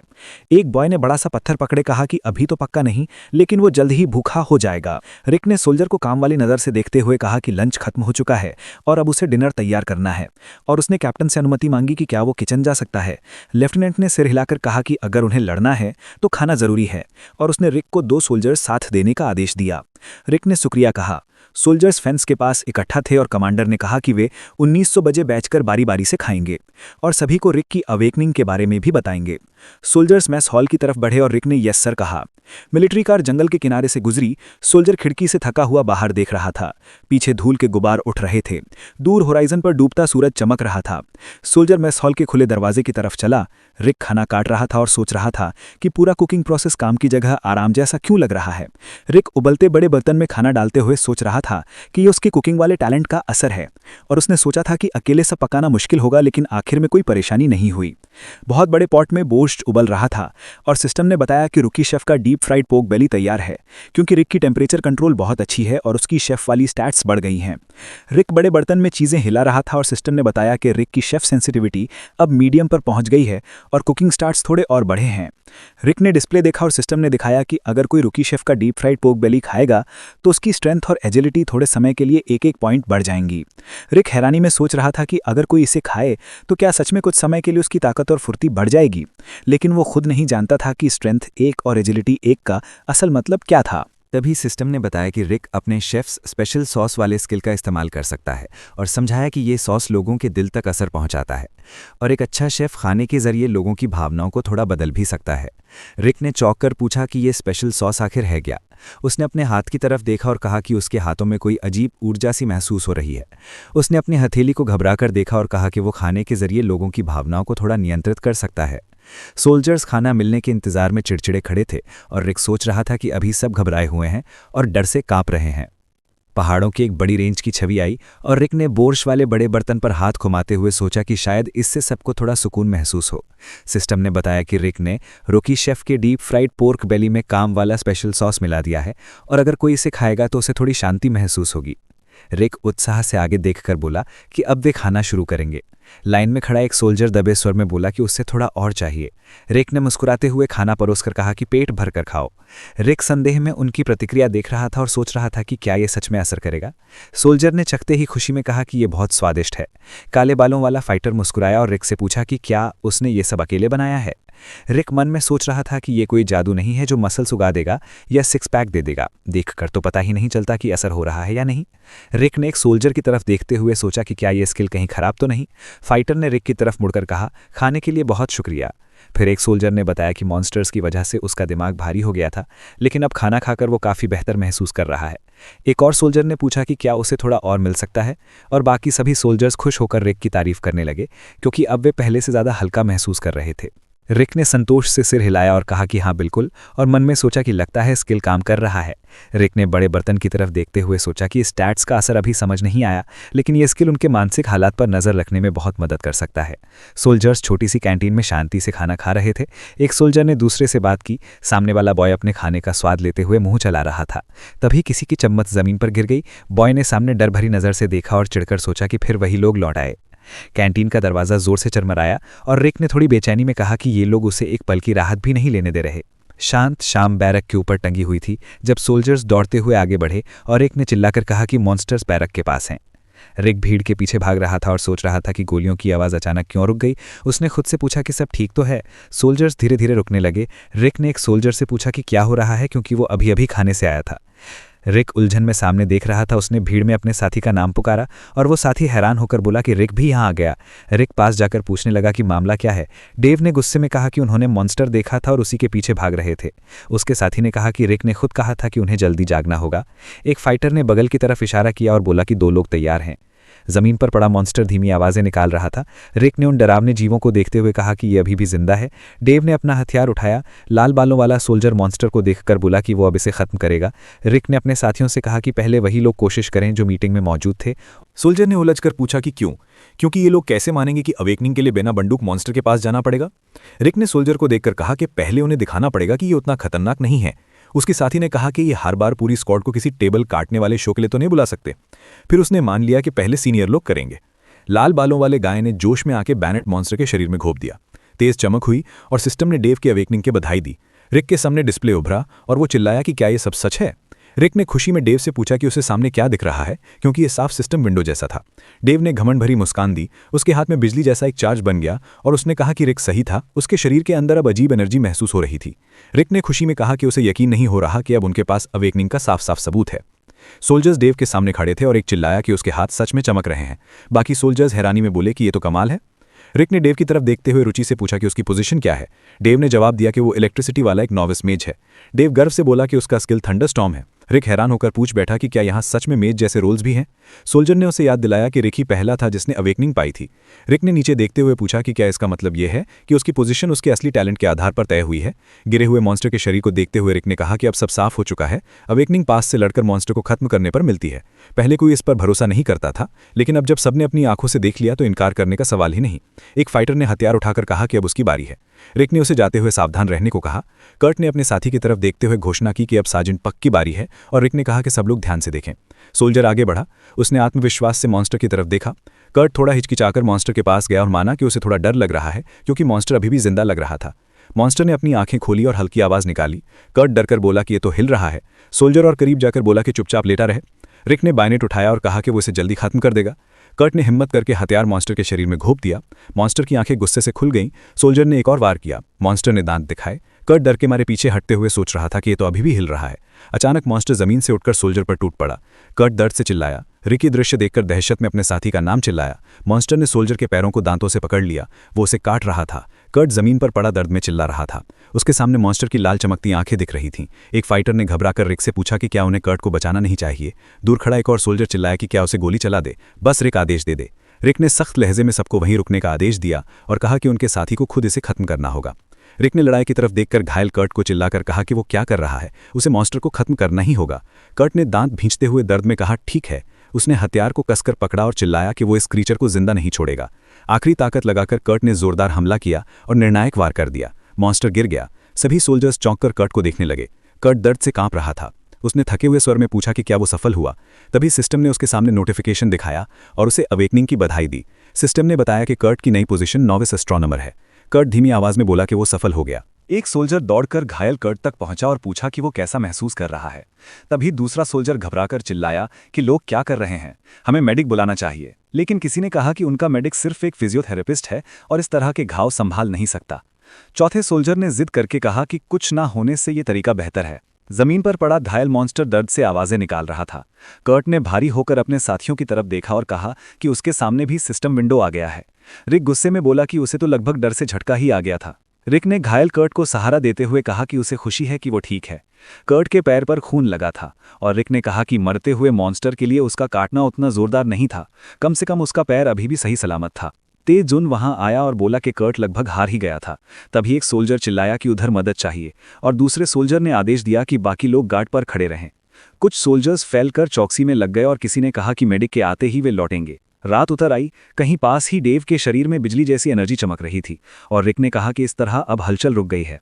कर्ट और डेव दोनों ही जाग चुके हैं। रिक ने साथ खड़े सब सोल्जर्स को देखते हुए कहा कि अब एक ऐसी सेना बननी शुरू हो गई है जो बिना गोलियों के भी मॉन्स्टर से लड़ सके। किनारे पर सोल्जर्स आपस में बहस कर रहे थे और रिक ने कहा कि समस्या यह है कि बैटलफील्ड पर सोल्जर्स अवेकनिंग की कोशिश करते हुए एमुनिशन डिपो पर भीड़ फैला रहे हैं। बहस जारी रही और रिक ने कहा कि कुछ सीनियर ऑफिसर्स अब भी जागने से इनकार कर रहे हैं। दीवार के पास खड़ा एक ऑफिसर चिल्लाकर बोला कि वो बिल्कुल नहीं करेगा। वो डर से हिस्टेरिकल होकर चिल्लाया कि वो नहीं करने वाला और कभी नहीं करेगा। डेव ने भावुक होकर अपने साथी से कहा कि उसे लगता है जैसे वो और कर्ट डरते नहीं थे, जबकि उसे पहले तो मच्छर तक मारने में दिक्कत होती थी। डेव ने दीवार के पास खड़े ऑफिसर कार्ल की तरफ बढ़कर हाथ दीवार पर दे मारा और गुस्से में कहा कि क्या कार्ल को सच में समझ नहीं आ रहा कि हालात कैसे हो गए हैं, और ये कि सीनियर लोगों को तो सबसे पहले उदाहरण देना चाहिए। काले बालों वाला सोल्जर आंसुओं के साथ बोला कि वो अभी भी ये करने की हिम्मत नहीं जुटा पा रहा। कार्ल बार बार बहाने दोहराता रहा और हाथ हिलाकर बोला कि डेव चाहे कुछ भी कहे वो ये नहीं करेगा, और ये भी कहा कि कोई गारंटी नहीं कि कोशिश में वो बच ही जाएगा, और ये भी कि डेव और कर्ट भी आसानी से मारे जा सकते थे। एक सोल्जर ने जिज्ञासा से पूछा कि क्या कार्ल स्पेशल इक्विपमेंट यूनिट से है। दूसरे ने पुष्टि की कि उसने सुना है कार्ल उस फील्ड का मास्टर है। सोल्जर्स ये सब देख रहे थे और रिक ने समझाइश से कहा कि वो जानता है, लेकिन कार्ल हद से ज्यादा डरा हुआ है। वो ऊंचाई पर कभी नहीं जाता और डरावनी चीजें देख भी नहीं पाता। रिक ने कार्ल की तरफ देखते हुए मन में कहा कि उसे देखकर तो लगता था कि वो मॉन्स्टर को हाथों से भी गिरा देगा, और उसे ये भी डर था कि कार्ल को देखकर बाकी लोग भी अवेकनिंग से पीछे न हट जाएं। सूरज मिलिट्री बेस पर तेज चमक रहा था। डेव गुस्से में बोला कि कार्ल अपनी मर्जी करे, उसे कोई फर्क नहीं। कार्ल ने आश्चर्य में डेव को देखकर पूछा कि क्या डेव सच में यकीन रखता है, और फिर उसने धीरे से उसे धन्यवाद कहा। बॉय ने सोल्जर की तरफ देखकर सख्त लहजे में कहा कि आगे से उसे एल्डर कहकर नहीं बुलाया जाएगा। कार्ल ने उलझन में रिक की ओर देखा और रिक ने कहा कि यहाँ बस ज्यादा समय बिताने से कोई बड़ा नहीं हो जाता। रिक ने सोल्जर को देखा और डेव ने दृढ़ आवाज में कहा कि लीडर होना बहुत जरूरी जिम्मेदारी है। रिक ने आंखें सिकोड़कर कहा कि अब उन्हें एक ऐसा लीडर चाहिए जो जाग चुका हो। कार्ल ने शर्मिंदा होकर सिर हिलाया और डेव ने कहा कि उसने ये जिम्मेदारी मना की थी, इसलिए अब उसे मान लेनी चाहिए। लाल बालों वाला डेव उस डरपोक कार्ल को गुस्से से देख रहा था। रिक ने अपने साथियों को देखकर सोचा कि डेव ठीक कह रहा है। कार्ल दीवार के पास खड़ा उलझा हुआ था और रिक ने मन में कहा कि अब इस हालत के बाद ये आदमी फ्रंट लाइन का कमांडर बिल्कुल नहीं बन सकता। लोग उसकी इज्जत करते थे, लेकिन वो उम्मीदों पर खरा नहीं उतरा। अचानक कार्ल एक कदम आगे बढ़ा और जोर से बोला कि उसने सब समझ लिया। डेव नाराज होकर उससे दूर हट गया और बोला कि ये आदमी बेकार है। रिक ने सोचा कि ये ऐसे में ही खत्म हो सकता। अगर हालात ऐसे ही छोड़ दिए गए तो बाकी सैनिकों पर भी बुरा असर पड़ेगा। रिक डेव के पास गया और उससे कहा कि 1 मिनट के लिए हटकर बात करें। फिर उसने कार्ल को आदेश दिया कि वो अपने पोजीशन पर वापस जाए। कार्ल ने सिर नीचे करके कहा यस सर, और चला गया। रिक ने डेव का हाथ पकड़ा और कहा कि वो उसके साथ चले। सोल्जर्स पूरे मिलिट्री यूनिट में फैल गए और रिक ने सोचा कि पूरी यूनिट के मोराल के लिए उसे पीछे नहीं हटना चाहिए। रिक ने डेव की तरफ समझदारी से देखते हुए कहा कि वो उसकी नाराजगी समझता है, लेकिन इस मैटर को ऐसे ही छोड़ना ठीक नहीं। डेव ने उलझन में कहा कि वो जानता है, लेकिन और करे भी क्या। रिक ने गंभीर होकर उसकी आंखों में देखते हुए कहा कि यह सिर्फ एक आदमी का मामला नहीं है, इसका असर पूरे बटालियन पर पड़ेगा। थके हुए सैनिकों की छवि सामने आई और रिक ने कहा कि इस समय बहुत से सोल्जर्स अंदर ही अंदर डेजर्ट करने का सोच रहे होंगे। डेव ने रिक की बात समझते हुए कहा कि चारों तरफ मॉन्स्टर्स हैं। ऐसे हालात में ये सोचना ही था। रिक ने उदास नज़र से आगे देखते हुए कहा कि उस घटना को काफ़ी समय हो चुका है और कई लोग मानसिक टूटन की कगार पर होंगे। मिलिट्री डेज की छवि सामने आई और रिक ने कहा कि वे पहाड़ों के बीच में फंसे हुए हैं। नीचे उतरने में कम से कम 1 घंटा लगेगा और मॉन्स्टर्स के सामने अकेले कोई नहीं टिक सकेगा, इसलिए ग्रुप्स ज़रूरी हैं। रिक ने कहा कि यही वजह है कि अभी तक कोई यहां से भागा नहीं, लेकिन सच ये है कि अंदर से हर कोई निकलना चाहता है, अपने परिवारों के बारे में जानना चाहता है। सोल्जर्स बेस के आसपास ग्रुप्स में खड़े थे। डेव ने माना कि ये बात समझ में आती है। रिक ने आगे देखा और कहा कि इसीलिए उन्हें जिंदा रहना होगा, पूरी यूनिट को मजबूत बनाना होगा, ताकि सोल्जर्स भागने के बारे में सोचना ही बंद कर दें, क्योंकि वे खुद को सुरक्षित महसूस करेंगे। डेव ने दुख में झुककर कहा कि इसके अलावा भी बहुत ज़रूरी बातें हैं, क्योंकि डरने वाला सिर्फ कार्ल नहीं है। कार्ल की डरी हुई शक्ल सामने आई और रिक ने कहा कि अगर एक भी आदमी बिना कुछ किए बच निकला तो बाकी सब बच्चे जैसे रोना शुरू कर देंगे कि वे अवेकनिंग नहीं कर सकते, और इससे जाग चुके लोगों के साथ टकराव भी हो सकता है। डेव ने थककर अपना हाथ माथे पर रखा और बोला कि सब कुछ बहुत मुश्किल होता जा रहा है। रिक ने समझाया कि ऐसे मतभेद आगे चलकर पूरे यूनिट में बंटवारा कर देंगे और यूनिट को कमजोर बना देंगे। एक फाइटर ने सावधानी से पूछा कि क्या रिक सच में इसी खतरे की बात कर रहा है। रिक ने उसकी आंखों में देखते हुए पक्का कहा कि अवेकनिंग के मामले में पीछे हटना मंजूर नहीं होना चाहिए। बंकर का दरवाजा खुला था और डेव ने पूछा कि फिर कार्ल को मनाएं कैसे। सोल्जर्स बाहर किले जैसी सुरक्षा बना रहे थे और रिक ने कहा कि कार्ल का अपमान पहले ही काफी बुरा था, लेकिन सिर्फ यही काफी नहीं। कार्ल जोर से कील ठोंक रहा था और रिक ने कहा कि वो कुछ सोच चुका है और उसे थोड़ा समय चाहिए। डेव ने अपने साथी को देखते हुए पूछा कि क्या रिक सच में मानता है कि यह संभव है, क्योंकि उसकी इच्छा तो दिख रही थी, लेकिन यह आसान नहीं होगा। रिक ने कहा कि वो जितना कर सकेगा उतना करेगा। लाल बालों वाला डेव रिक को देखता रहा। रिक तेजी से दूर की तरफ चलता हुआ सोच रहा था कि यहां असल में किया क्या जा सकता है। रिक दौड़ रहा था और सोच रहा था कि अगर उसकी पोजीशन कुछ और होती तो वो शायद यहां से भागना चाहता, लेकिन अभी वो बस लेवल 1 का नॉविस शेफ है, एक सपोर्ट रोल जो खुद की रक्षा करना भी मुश्किल से कर पाता है। रिक कैंटीन की तरफ भागा और सोचा कि अपनी स्किल्स को पूरी ताकत से उपयोग करने के लिए उसे खाना और बेहतर बनाना होगा। सोल्जर्स डाइनिंग रूम में बैठे थे और रिक सोच रहा था कि वो इस यूनिट को टूटने नहीं देगा, वो इसे मजबूत बनाएगा। रिक तेजी से किचन में घुसा। उसने एप्रन बांधा। उसकी किचन नाइफ टेबल पर पड़ी थी और उसने कहा कि वो काल को एक असली सोल्जर बनाएगा। तवे पर तली हुई प्याज चटक रही थी।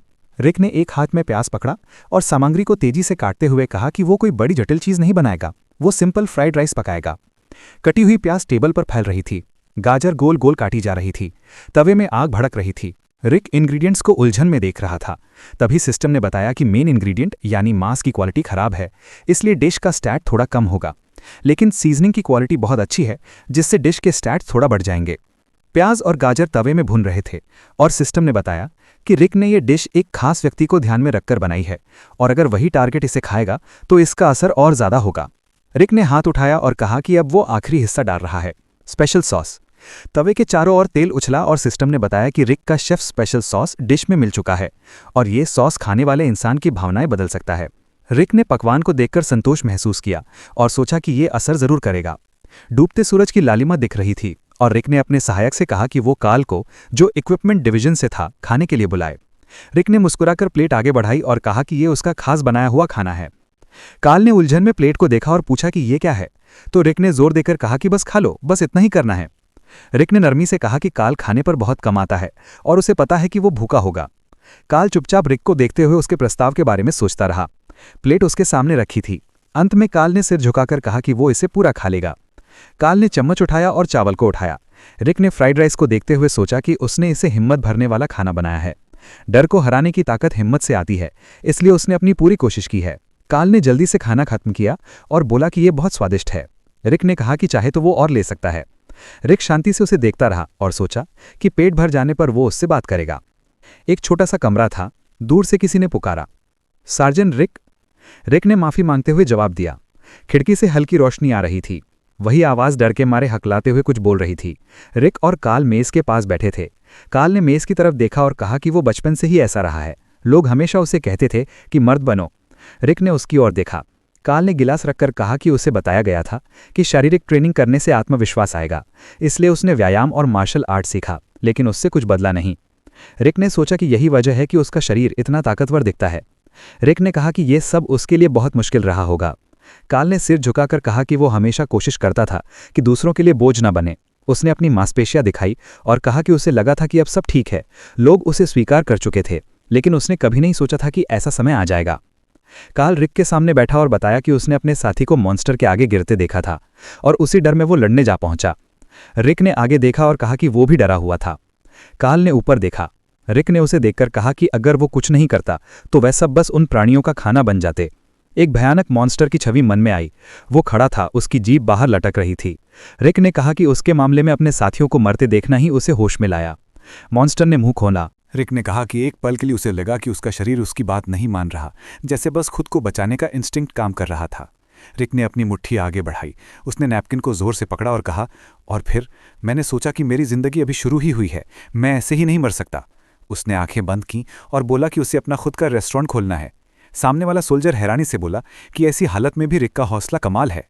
दरवाज़ा खुला। रिक ने कहा कि काल ने जितनी हिम्मत दिखाई है वो कम नहीं थी। चारों तरफ चीज़ें रखी थीं। रिक ने सामने देखते हुए कहा कि उसके फैसलों और मेहनत ने उसे यहाँ तक पहुँचाया है। फिर उसने कहा कि अब वो सबके साथ मिलकर जिंदा रहना चाहता है और बाकी सोल्जर्स भी यही चाहते हैं।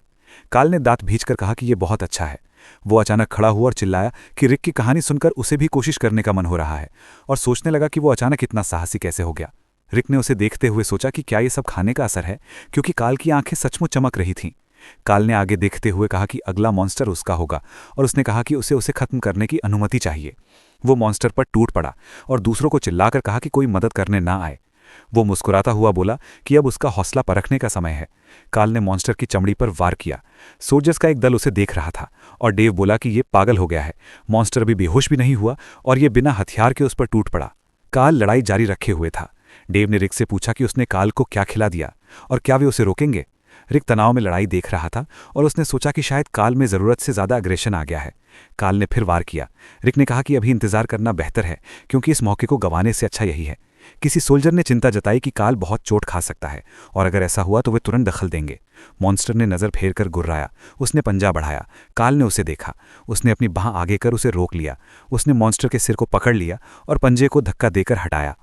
क्रीचर ने मुंह खोला। काल ने उसे देखते हुए चिल्लाया, मैं काल हूं। आसपास खड़े सोल्जर्स ने उसे हिम्मत दी। काल बोला कि वो मॉन्स्टर से ज़्यादा ताकतवर है। डेव ने रिक को कोहनी मारी और कहा कि उसे इंतजार है कि अवेकनिंग के बाद काल को कौन सी एबिलिटीज़ मिलेंगी। रिक ने कहा कि उसे खुशी है कि काल संभाल रहा है और पूछा कि क्या उसे कोई चाकू फेंक कर दिया जाए, क्योंकि वो बिल्कुल निहत्था है। इसी बीच किसी ने सामने इशारा करके कहा, सार्जेंट उधर देखो। डेव आगे देखने लगा। कार्ल मॉन्स्टर को काट रहा था। उसने उसके शरीर से मांस का टुकड़ा खींच लिया। फिर उसने सिर घुमाकर देखा। उसके हाथ से खून बह रहा था। पूरी स्क्वाड हैरानी से लड़ाई देख रही थी। डेव कार्ल को टेंशन के साथ देख रहा था। रिक का मुंह हैरत से खुल गया। कार्ल और मॉन्स्टर आमने सामने खड़े थे। स्क्वाड चिल्ला रही थी कि वो क्या कर रहा है। किसी ने कहा कि क्या ये वही आदमी है जो डर के मारे रो रहा था। रिक ने चिंता में सोचा कि शायद उसने सॉस ज़्यादा डाल दिया। उसे कभी उम्मीद नहीं थी कि उसका बनाया मिश्रण इतना तेज़ असर करेगा। खून के छींटे उड़ रहे थे। स्क्वाड इमारत के बाहर खड़ी थी और किसी ने रिक से कहा कि काल अब मॉन्स्टर को पत्थर से पीट रहा है। उन्होंने पूछा कि क्या मॉन्स्टर मर गया है और कहा कि अब बस देखने से काम नहीं चलेगा, कुछ करना पड़ेगा। काल ने बड़ा पत्थर उठाया। सोल्जर्स अवाक खड़े रहे। रिक और डेव तनाव से देख रहे थे। पत्थर मॉन्स्टर के शरीर में धंस गया। काल ने दांत भींचे। मॉन्स्टर जमीन पर गिर गया। एक सोल्जर खून से लथपथ खड़ा था। उसी पल एक नोटिफिकेशन आया। काल की अवेकनिंग पूर्ण हो गई थी। काल ने पत्थर छोड़ दिया। वो एक कदम पीछे हटा। काल अपनी पीठ स्क्वाड की तरफ करके खड़ा हो गया। जोर से हंसने लगा। फिर मुड़कर चिल्लाया कि वो भी जाग गया है और उसकी आंखों के सामने नीला सिस्टम पैनल दिख रहा है। पहाड़ों पर सूरज की रोशनी पड़ रही थी और दूर से आवाज आई कि काल पागल है, पर उसने कर दिखाया। रिक ने कहा कि यह चौथी जागृति है। स्क्वाड उसकी तरफ दौड़ती आई और बोली कि वो सच में डरावना है और साथ ही उसे बधाई दी। सैनिक उसके पास आकर बोले कि ये उनकी जिंदगी की सबसे शानदार मुक्केबाजी थी। काल खड़ा था। उसने आगे देखते हुए कहा कि यह सब सार्जेंट रिक की वजह से हुआ है। डेव थोड़ा पीछे हट गया। बाकी सैनिक डर के साथ उसे देखने लगे। काल रिक के सामने खड़ा था और सोल्जर्स ने पूछा कि सार्जेंट ने उसके साथ क्या किया। रिक ने सोचा कि अगली बार उसे सॉस की मात्रा संभाल कर डालनी होगी। परेड ग्राउंड पर भीड़ लगी थी। डेव ने रिक से पूछा कि उसने क्या किया, क्योंकि काल अब जैसे बिल्कुल बदल गया है। एक सोल्जर ने गुस्से में रिक को देखा और रिक ने कहा कि उसने बस खाना बनाया और उससे बात की, इसमें कोई खास बात नहीं।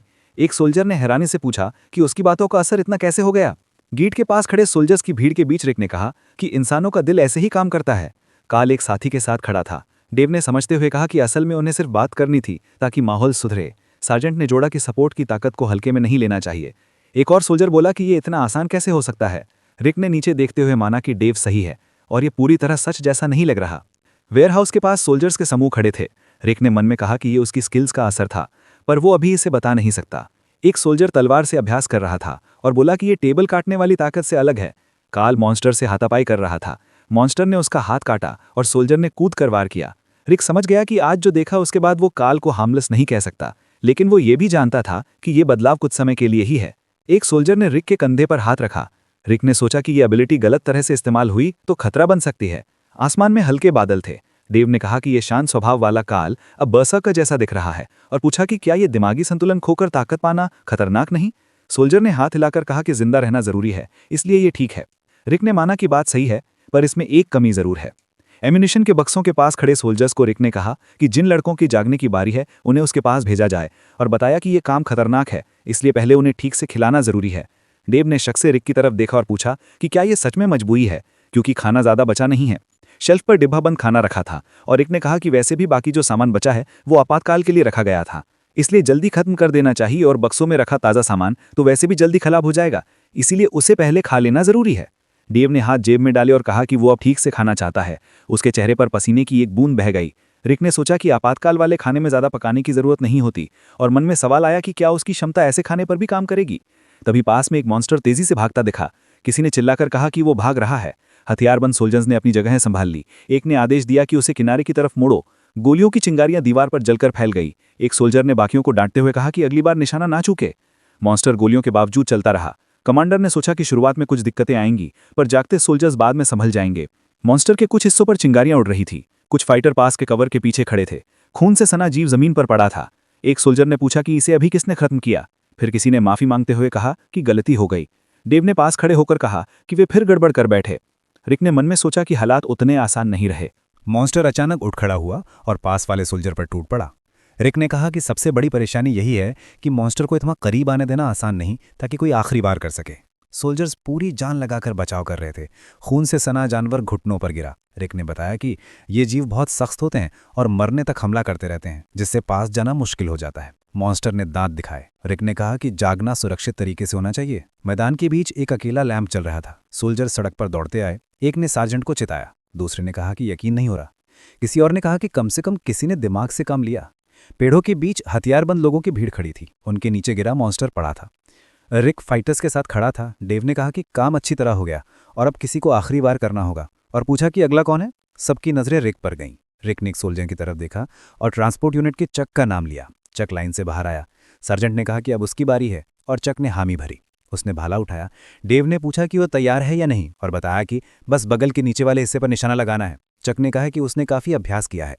उसने डरते हुए मॉन्स्टर को देखा। किसी ने उसे हिम्मत दी कि वो ये जरूर करेगा। चक का भाला मॉन्स्टर की बगल के नीचे धंस गया। सोल्जर ने भाला पकड़े रखा। मॉन्स्टर की आंख खून जैसी लाल चमकी। चक की वर्दी पे खून सूख चुका था और उसके सामने सिस्टम की खिड़की दिखाई देने लगी। चक ने कहा कि सब ठीक हो गया, और सिस्टम विंडो में लिखा था कि उसकी पोजीशन राइफल मैन है। वॉरियर्स की भीड़ उसे देख रही थी। डेव ने कहा कि ये 5वां हुआ। रिक ने पूछा कि राइफल मैन स्नाइपर जैसा होता है क्या। चक के सामने नई सिस्टम विंडोज आ गई। उसने घबराकर पूछा कि ये क्या हो रहा है। चक ने हाथ उठाकर सार्जेंट से कहा कि एक अजीब फ्रेज आई है। स्काई में चमक हुई और विंडो में लिखा था कि एक नई फैक्शन बन रही है और 5 प्लेयर्स की फैक्शन तैयार हो गई है, जो मिनिमम नंबर है। चक बोर्ड देखता रहा। डेव भी साथ देखने लगा। फिर एक और सिस्टम विंडो आई जिसमें लिखा था कि उनका लार्ज रीजन आर्केड में तीसरी फैक्शन है। डेव ने पूछा कि फैक्शन का मतलब क्या होता है। फिर एक और विंडो आई जिसमें लिखा था कि स्मॉल रीजन RK-17 में पहली फैक्शन बन चुकी है। सोल्जर्स विंडोज के सामने खड़े थे। रिक ने सोचा कि वो अभी भी समझ नहीं पा रहा। जैसे ही चक जागा, वैसे ही वही विंडोज बाकी 5 अवेकेंड के सामने भी आ गईं। काल की विंडो में लिखा था कि उसे जनरल कलेक्शन नाम का नया अचीवमेंट मिला और उसने बाकी लोगों से जल्दी फैक्शन बना ली। कर्ट की विंडो में लिखा था कि उसे स्पेशल रिवॉर्ड मिलेगा, 10-फोल्ड ग्रोथ एलेक्सर, और विंडो में उसके एलेक्सर का डिस्क्रिप्शन था जिसमें लिखा था कि लिमिटेड टाइम के लिए उसे 500% एक्स्ट्रा एक्सपीरियंस मिलेगा। बिल्डिंग के सामने बास्केटबॉल कोर्ट था। एक सोल्जर ने रिक से पूछा कि अब क्या करें। रिक ने कहा कि पहले सभी अवेकेंड को बुलाओ और फिर इमरजेंसी मीटिंग होगी। पहाड़ों पर बादल तैर रहे थे। रिक ने सबको अंदर आने का आदेश दिया। कमरे में एक अकेला लैंप जल रहा था। सारे अवेकेंड इकट्ठा हुए। डेव ने कहा कि हर इंसान के लिए 10 विंडोज थीं और ये सब एक गेम जैसा लग रहा है। चक ने हामी भरते हुए कहा कि फैक्शन अनलॉक करने की शर्त 5 अवेकेंड ही थी। रिक दीवार के पास खड़ा सोच रहा था कि अगर मैसेज सही है तो ग्रोथ एलिक्सर से वे बहुत तेजी से आगे बढ़ सकते हैं। काल खड़ा हुआ और बोला कि उसे तीसरे स्थान की बात ज्यादा सोचने पर मजबूर कर रही है, क्योंकि अगर वे तीसरे नंबर पर हैं तो 2 फैक्शन और भी होंगी और फिर उनके रीजन के बाहर भी मॉन्स्टर्स होंगे। डेव के चेहरे पर पसीने की बूंद लुढ़की। इमारत की खिड़कियों से रोशनी आ रही थी। डेव ने कहा कि यह सच लग रहा है और पूछा कि फिर उनकी फैमिलीज का क्या हुआ। चक ने अपना चेहरा पकड़ लिया। किसी सोल्जर ने कहा कि अगर सेना इतनी मुश्किल में है तो बाकी लोगों पर क्या गुजरी होगी ये सोचना भी मुश्किल है। रिक ने नीचे फर्श की तरफ देखा और सोचा कि अब हर कोई अपनी फैमिली के बारे में ही सोच रहा है। बाहर सड़क पर मॉन्स्टर्स उग्र हो रहे थे। सार्जेंट ने कहा कि संभव है मॉन्स्टर्स बहुत पहले ही उनकी फैमिलीज तक पहुंच चुके हों। रिक दीवार से हटकर बोला कि इतना नेगेटिव सोचने की जरूरत नहीं है। फिर उसने डेव की तरफ देखा और कहा कि वो भी हालात से डरता है, लेकिन पहले अपनी सुरक्षा पक्की करनी होगी। चक के चेहरे पर पसीने की बूंद लुढ़की और उसने मान लिया कि रिक सही कह रहा है। रिक ने हाथ उठाकर कहा कि अगर सिस्टम विंडो सच है तो इसका मतलब है कि वे इस गेम में बाकी जगहों से आगे हैं, इसलिए पहले अपनी सुरक्षा और फैक्शन की ताकत बढ़ाने पर ध्यान देना चाहिए। डेव ने घुटने पर हाथ रखकर कहा कि रिक बिल्कुल सही है। ट्रेनिंग मैदान पर सोल्जर्स की भीड़ थी और डेव ने कहा कि वे अपनी फैमिलीज को तभी बचा पाएंगे जब खुद जिंदा बचेंगे। रिक ने हाथ बांधकर कहा कि उनके पास 100 से ज्यादा सोल्जर्स बचे हैं, लेकिन फैक्शन में सिर्फ 5 लोग हैं, और पूछा कि क्या इसका मतलब है कि असली गिनती सिर्फ अवेकेंड ही है। सोल्जर ने माना कि और लोगों को भी जागना होगा। रिक ने सिर नीचे किया और सोचा कि लड़के की बात में दम है। उसने बगल से देखा और सोचा कि दुनिया इतनी जल्दी बदल गई कि अब बिना अवेकनिंग इंसान को इंसान भी नहीं समझा जा रहा। सोल्जर्स एक जगह खड़े थे और रिक ने शूटर के टैलेंट के बारे में पूछा, जिस पर लड़के ने बताया कि उसकी एक्यूरेसी और ताकत शूटिंग करते वक्त बढ़ जाती है। देव ने दांत भींचकर कहा कि उसे सबसे ज्यादा चिंता गोला बारूद खत्म होने की है। फिर उसके चेहरे पर हल्की मुस्कान आई और शूटर ने कहा कि उसे दूसरे सोल्जर्स की तरह 10 गोलियां नहीं चाहिए, वो सिर्फ 2 में मॉन्स्टर को गिरा देता है। गोलियां मॉन्स्टर के शरीर पर लगी और रिक ने भौं उठाकर कहा कि ये एबिलिटी एमो बचाएगी और मॉन्स्टर्स को जल्दी खत्म करेगी। किसी ने रिक के कंधे पर हाथ रखा और कहा कि अब से यह शूटर सोल्जर्स को काबू में रखने की जिम्मेदारी लेगा। देव चक के पास खड़ा था। रिक ने सोचा कि फैक्शन में 5 लोग होने से उन्हें थोड़ी राहत मिली है, लेकिन समय बर्बाद करने की गुंजाइश नहीं, क्योंकि उन्हें आगे बढ़ना ही होगा ताकि जिंदा रह सकें। खून से सना एनिमी टाइल्स पर पड़ा था और एक सोल्जर ने पूछा कि क्या अब उसकी बारी है। रिक ने देखा कि अब कई फाइटर्स बिना बहस जागने के लिए तैयार हो रहे थे, लेकिन एक लड़का चेहरा ढंककर लगातार कह रहा था कि वह मर जाएगा और नहीं कर पाएगा। रिक समझ गया कि अभी भी कुछ लोग डरकर मना कर रहे हैं। डर से कांपता सोल्जर हाथ आगे बढ़ाकर कह रहा था कि उसे जागने से पहले उससे बात करनी है क्योंकि उसे खाने की जरूरत है। डेव के चेहरे पर पसीना बह रहा था, भाला मॉन्स्टर के शरीर में धंस गया और सोल्जर की आंखें सिकुड़ गईं।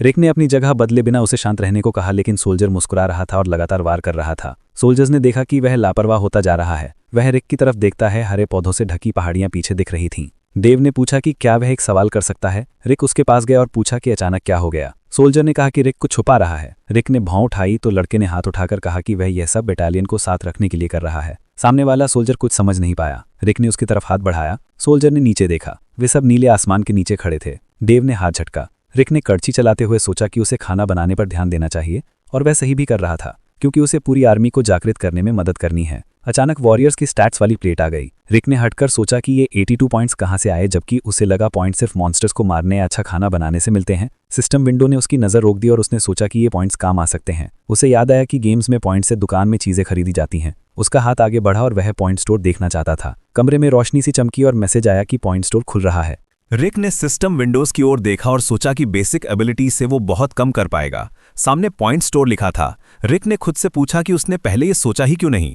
उसकी उंगली सिस्टम विंडो पर गई और उसके सामने बैटल एक्स वाली विंडो दिखी। रिक ने कहा कि ज्यादातर चीजें कॉम्बैट क्लास की हैं। उसने ब्रेड देखकर कहा कि उसे अभी यही चाहिए, लेकिन हाथ कांप गया। आइटम लिस्ट बहुत महंगी थी। उसने आंखें बंद कर सोचा कि वो अभी अफोर्ड नहीं कर सकता। फिर कहा कि वो बाद में आइटम्स देखेगा और अभी स्किल्स और स्टैट्स ज़्यादा ज़रूरी हैं।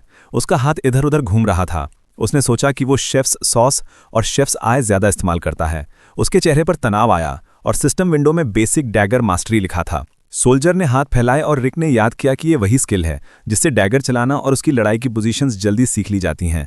उसने हाल ही में ट्रेनिंग की थी और उसे नतीजे पसंद आए थे। उसके हाथ में पकड़ी नाइफ आसानी से घूमी और उसने महसूस किया कि बिना हथियार और फेंसिंग की प्रैक्टिस किए भी वो इसमें अच्छा बन गया है। लड़के ने चाकू को देखते हुए सोचा कि अगर ये सिर्फ बिगिनर लेवल है तो मास्टर कितना आगे होगा। तभी सिस्टम विंडो आई जिसमें लिखा था initial P disposition to flame. Rick ने हाथ में गर्म सॉसपैन पकड़ने वाली घटना याद की और समझा कि वो अब 3 सेकंड तक आग को हाथ में सह सकता है। उसने सिर झुकाकर माना कि ये उसकी सबसे जरूरी स्किल है। अगले विंडो में इनिशियल कुकिंग स्किल लिखा था। रिक ने सोचा कि ये जानकारी शायद उसकी बातें सुनकर जोड़ रही है। डेव ने हाथ कमर पर रखकर कहा कि खाना स्वादिष्ट है और स्टैट्स भी बढ़ रहे हैं। रिक ये सुनकर हैरान हुआ। लड़के ने कहा कि बाकी लोगों को ये समझ नहीं आया होगा क्योंकि उनके पास स्टेटस विंडो नहीं है। सोल्जर्स खाना खा रहे थे। रिक को याद आया कि फूड इफेक्ट सिस्टम विंडो में दिखते नहीं बल्कि सीधे असर करते हैं। सैनिकों के ऊपर पकवानों की छवियां जैसे तैरती दिख रही थीं। आदमी ने कहा कि अगर मैसेज आया होता तो रिक अपनी एबिलिटीज पहले ही जान जाता। रिक ने डेव से पूछा कि वो कैसा महसूस कर रहा है। डेव ने कहा बहुत अच्छा और बफ्स साफ महसूस हो रहे हैं। रिक ने हाथ बांधे और समझा कि सच में बफ्स काम कर रहे हैं। चाकू कटिंग बोर्ड पर पड़ा था। लड़के ने सोचा कि कम से कम शेफ वाली स्किल्स इस माहौल में भी भरोसेमंद हैं। सोल्जर ने मुंह पर हाथ रखते हुए सोचा कि पूरे बटालियन को बफ देना कितना बढ़िया होगा। तभी एक सोल्जर भागता हुआ आया। उसने रिक को एमो स्टोरेज की तरफ बुलाया और बताया कि उन्हें एक नया मॉन्स्टर मिला है जो लिजर्ड जैसा नहीं है। मॉन्स्टर दूर घूरते हुए गुर्रा रहा था। सब लोग छत पर पहुंचे जहां चैड ने उनका स्वागत किया। डेव ने चैड से पूछा कि क्या मॉन्स्टर दिखाई दिया है। छोटे बालों वाले चैड ने कहा कि वो इलाके की निगरानी कर रहा था और अचानक उसे कुछ ऐसा दिखा जो उसने पहले कभी नहीं देखा। उसने बाइनोकुलर्स देखकर कहा कि ये मॉन्स्टर बाकियों से बिल्कुल अलग है। रिक ने सोचा कि ये डरा हुआ लग रहा है। उसने दूरबीन से देखकर सोचा कि आखिर ये कौन सा क्रीचर है। डेव ने पूछा कि उसे मॉन्स्टर दिख रहा है। रिक ने ध्यान से देखकर कहा कि ये तो बस एक और साधारण लिजर्ड जैसा है। चैड ने दूरबीन से देखा और हैरान रह गया क्योंकि उसे मॉन्स्टर्स रिक की दिशा में घूरते दिखे और वो समझ नहीं पाया कि वो अजीब सा नया आकार क्या है। तभी किसी ने चिल्लाया कि उसने उसे चलते हुए देखा है। लड़का भी चिल्लाया कि वो क्रीचर हिल रहा है। क्रीचर ने जीभ बाहर निकाली और लोगों की तरफ देखा तो सबने दूरबीन नीचे कर दी। रिक ने दूरबीन पकड़े डरते हुए कहा कि मॉन्स्टर उनकी तरफ बढ़ रहा है। सबने एक दूसरे को देखा। किसी ने कहा कि ये क्रीचर करीब 3 मीटर लंबा है और इसके आसपास नॉर्मल लिजर्ड्स भी हैं और शायद ये उनका बॉस है। डेव ने पूछा कि क्या ये मॉन्स्टर सच में झुंड में रहते हैं। रिक ने हाँ में जवाब देते हुए कहा कि ये अजीब है क्योंकि पहले जो लिजर्ड्स उन पर आई थीं वो ज़्यादा से ज़्यादा 2 के ग्रुप्स में आती थीं। किसी ने पूछा कि क्या ये शायद बाहर से आए हैं। रिक ने कहा हो सकता है और बताया कि उस बॉस वाले के पीछे करीब 20 क्रीचर्स चल रहे हैं और अगर ये सब एक साथ हमला करें तो हालात बहुत खराब हो सकते हैं। मॉन्स्टर्स लाइन बनाकर आगे बढ़ रहे थे। डेव ने इशारा करके कहा कि एमो बहुत खर्च होगा लेकिन चक होने से शायद दिक्कत नहीं आएगी। रिक ने भी सोचा कि संख्या उनकी कमजोरी है लेकिन अब उन्हें मॉन्स्टर्स के वीक स्पॉट्स पता हैं। तभी अननोन क्रीचर मुड़कर भागने लगा और सोल्जर्स हथियार लेकर उसके पीछे दौड़े। रिक ने महसूस किया कि इस बार कुछ गड़बड़ है। सब लोग मॉन्स्टर पर गोली चला रहे थे। रिक ने चैट से पूछा कि ये मॉन्स्टर कब दिखा। चैड ने कहा आज सुबह सूरज निकलते ही। रिक ने पूछा कि इसका बिहेवियर कैसा था। चैड ने बताया कि कुछ खास नहीं, सारे मॉन्स्टर्स बस घूम रहे थे, अग्रेशन नहीं दिखा रहे थे। डेव ने हंसकर कहा शायद वो डर रहे होंगे। रिक ने कहा कि उसे ये समझ नहीं आ रहा कि इतने सारे होने के बाद भी मॉन्स्टर्स ने हमला क्यों नहीं किया। रिक ने देखा कि सारे मॉन्स्टर्स मिलिट्री बेस की तरफ देख रहे थे। उसने मुट्ठी भींचकर कहा कि ये सही समय का इंतजार कर रहे हैं। रिक ने सिर हिलाया और कहा कि मॉन्स्टर्स को पता है कि सीधा हमला काम नहीं करेगा, इसलिए वो बस घूमकर हालात देख रहे हैं। डेव और चक हैरान होकर बोले कि क्या ये क्रीचर्स इतनी समझदार हो सकती हैं। रिक ने नीचे देखते हुए कहा कि क्या उन्हें पता है कि वुल्फ्स शिकार करते समय कितने स्मार्ट होते हैं, और ये तो सीधा चल भी सकते हैं तो वुल्फ से भी ज़्यादा स्मार्ट हो सकते हैं। काल ने सहमति जताई और पूछा कि क्या उन्हें पहले हमला करना चाहिए। चैड ने घबराकर पूछा कि क्या वो लोग अटैक पर जाएंगे। रिक ने मुड़कर कहा कि एडवांटेज उनके पास है क्योंकि वो अपने बेस में हैं और बाहर निकलते ही वो एडवांटेज खत्म हो जाएगा। डेव ने फेंस पर हाथ रखकर कहा कि बाहर नहीं जाना चाहिए, बस मॉन्स्टर्स की हर मूव को देखते हुए स्ट्रैटेजी बनानी चाहिए। उसने रिक से कहा कि चलो कंपनी कमांडर को रिपोर्ट करते हैं और देखते हैं वो क्या सोचते हैं। रिक ने कहा कि सबको बोलो एक्स्ट्रा केयरफुल रहें। रिक ने नज़र घुमा ली और पहाड़ों के बीच खड़ी बिल्डिंग को देखते हुए सोचा कि जैसे ही ये खबर फैलेगी पूरी आर्मी डर जाएगी, इसलिए सोल्जर्स को शांत रखना ज़रूरी है ताकि उनका मनोबल ना गिरे। तभी पहाड़ी की चोटी से कोई अजीब सी फोर्स फैलती दिखी और बादल तेज़ी से ऊपर उड़ रहे थे। मैस हॉल की टेबल पर खाने के बॉक्स पड़े थे जिनमें शेफ स्पेशल सॉस, काम बफ देने वाले बीन स्प्राउट्स और बाकी डिशेज रखी थीं। लोग मैस हॉल में बैठे थे। किसी ने कहा कि कम से कम अंदर बेस में मॉन्स्टर्स का पहुंचना मुश्किल है और बाहर निकलना मतलब सीधा खतरे में जाना है, इसलिए यहीं रहना बेहतर है। टेबल पर पड़ी डिश पर लिखे बफ इफेक्ट देखकर रिक ने सोचा कि ये सारा सपोर्ट सोल्जर्स को मेंटली संभाल रहा है। जॉन अपने साथियों से कह रहा था कि शुरुआत में बहुत डर लगा था लेकिन अब थोड़ा आदत सी हो गई है। किसी ने कहा कि उसे भी अब थोड़ा शांत महसूस हो रहा है। बॉक्सों में मीट और सब्जियां रखी थीं जिन पर शेफ स्पेशल सॉस की वजह से होप बफ मिल रहा था। कोई बोला कि डर तो सबको लग रहा है लेकिन वो अपने परिवार पर भरोसा करता है और जो जीवित हैं वही सर्वाइव कर पाएंगे। रिक ने हालात देखकर सोचा कि किसी तरह उन्होंने सोल्जर्स का मोराल संभाल लिया है, इसी वजह से उनकी डिफेंस अब तक नहीं टूटी। अवेकनिंग्स भी सही चल रही थीं और अब तक करीब 20 लोग अवेकेंड हो चुके थे, यानी बटालियन का लगभग 5वां हिस्सा। रिक ने चक से पूछा कि मॉन्स्टर्स अभी भी वहीं हैं या नहीं, तो उसने बताया कि हाँ, वे अब भी पेरीमीटर पर घूम रहे हैं और अब उनकी संख्या पहले से लगभग 2 गुनी हो गई है। पहाड़ी पर खड़े मॉन्स्टर्स का झुंड देखकर एक जवान घबराकर बोला कि अगर ये 100 तक पहुंच गए तो क्या होगा। रिक ने कहा कि अवेकेंड शूटर्स अच्छी संख्या में हैं इसलिए संभाल लेंगे। उसने बताया कि 20 अवेकेंड में से 3 शूटर्स हैं जिनका एम बेहद सही है, जो सामान्य सोल्जर्स से बहुत आगे हैं। हथियार पकड़े लोग बैठे थे और रिक मुस्कुराते हुए कहा कि अगर वे काउंटर अटैक करें तो हारेंगे नहीं, और अगर इसी स्पीड से डेवलप होते रहें तो जीतना मुश्किल नहीं होगा। वेयरहाउस में रिक इन्वेंट्री देखकर बोला कि उनका खाना अगले हफ्ते तक खत्म हो जाएगा और तब तक बटालियन का आधा हिस्सा अवेकेंड हो जाएगा और फिर सब बिना उसके बफ्स के भी ठीक से काम कर पाएंगे। उसने इन्वेंट्री खत्म करके नोटबुक बंद की, तभी वेयरहाउस की बिजली चली गई। रिक चौंकर बोला कि पावर कैसे चली गई, जबकि मेंटेनेंस कह रहा था कि जनरेटर बिल्कुल ठीक हैं, और उसे लगा कि पूरी बेस में बिजली गई है। दरवाज़ा थोड़ा सा खुला और रिक बाहर निकला तो सामने अंधेरे में मॉन्स्टर्स की सिल्हूएट्स दिखाई दी और उसने सोचा कि शायद ये किसी बड़े हमले की शुरुआत है। रिक उसी जगह घूर रहा था, तभी उसने नोटबुक गिरा दी और चिल्लाया कि वे बुरी मुसीबत में फंस गए हैं। फिर तुरंत वेयरहाउस से बाहर भागा। उसके चेहरे पर टेंशन साफ थी और वो सोच रहा था कि हालात बहुत ख़राब हैं। वो शेल्टर की तरफ दौड़ते हुए बड़बड़ाया कि उसने कहा था शूटर संभाल लेंगे, लेकिन वो तभी तक जब तक उनका फील्ड ऑफ व्यू सुरक्षित हो, और अब अंधेरे में वे लगभग बेकार हो जाएंगे। बेस की अंधेरी सड़क पर खड़ा रिक ब्रिक वाली इमारत की तरफ देखता हुआ बोला कि बिना लाइट शूटर्स बिल्कुल भी काम नहीं कर पाएंगे। उसने हाथ आगे बढ़ाकर चलाया कि सब अपनी पोजीशंस पर भागकर जाएं और शूटर्स तुरंत रूफटॉप्स पर चढ़ें जहां से कोई तो व्यू मिलेगा। उसने कहा कि बाकी अवेकन्स अपने अपने रोल संभालें। शूटर्स दौड़कर अपनी स्पॉट्स पर पहुंचे। कोई आकर बोला कि सब ट्रूप्स एमओ डिपो में एकत्र हो चुके हैं, तो रिक ने आदेश दिया कि तुरंत एंट्रेंस ब्लॉक कर दो, और उसने खुद बाहरी गेट बंद करके लॉक कर दिया। कमर पर हाथ रखते हुए उसने बताया कि सोल्जर्स की प्लेसमेंट लगभग पूरी हो चुकी है और अच्छा हुआ उनके पास फ्लेयर्स हैं, वरना शूटर्स कुछ नहीं देख पाते। एमओ ज़मीन पर रखा था और रिक ने तीत क्लेंच करते हुए कहा कि भले 1000 मॉन्स्टर्स ना हो, लेकिन अगर इन्हें रोक ना पाए तो हालात बिगड़ जाएंगे। उसने पूछा वेकेंट्स कहाँ हैं, तो जवाब मिला कि उन्हें शूटर्स के आसपास डिस्ट्रीब्यूट कर दिया गया है। बैटल पोजीशंस बच चुकी थीं, मजिशियंस अटैक और डिफेंस में बढ़ चुके थे और वॉरियर्स फ्रंटलाइन संभाल रहे थे। रिक सोच रहा था कि शाम के खाने में उसने मुराल बफ दिया था, वरना मूड बिगड़ सकता था। वॉरियर्स ने हथियार तैयार किए। किसी ने एक्स उठाई और पूछा कि अब क्या। उसे बताया गया कि वो खुद लड़ने जा रहा है। रिक ने बड़ी मुस्कान के साथ देखा और बोला कि क्या वो फ्रंट पर जाएगा, पीछे रहना बेहतर नहीं, तो उसे जवाब मिला कि वो यहाँ का पहला वेकेंड है। रिक तड़प कर बोला कि वो उसे रोक भी नहीं सकता। रस्सियों पर लटके कैंस हिलने लगे और सोल्जर्स एकदम अलर्ट हो गए।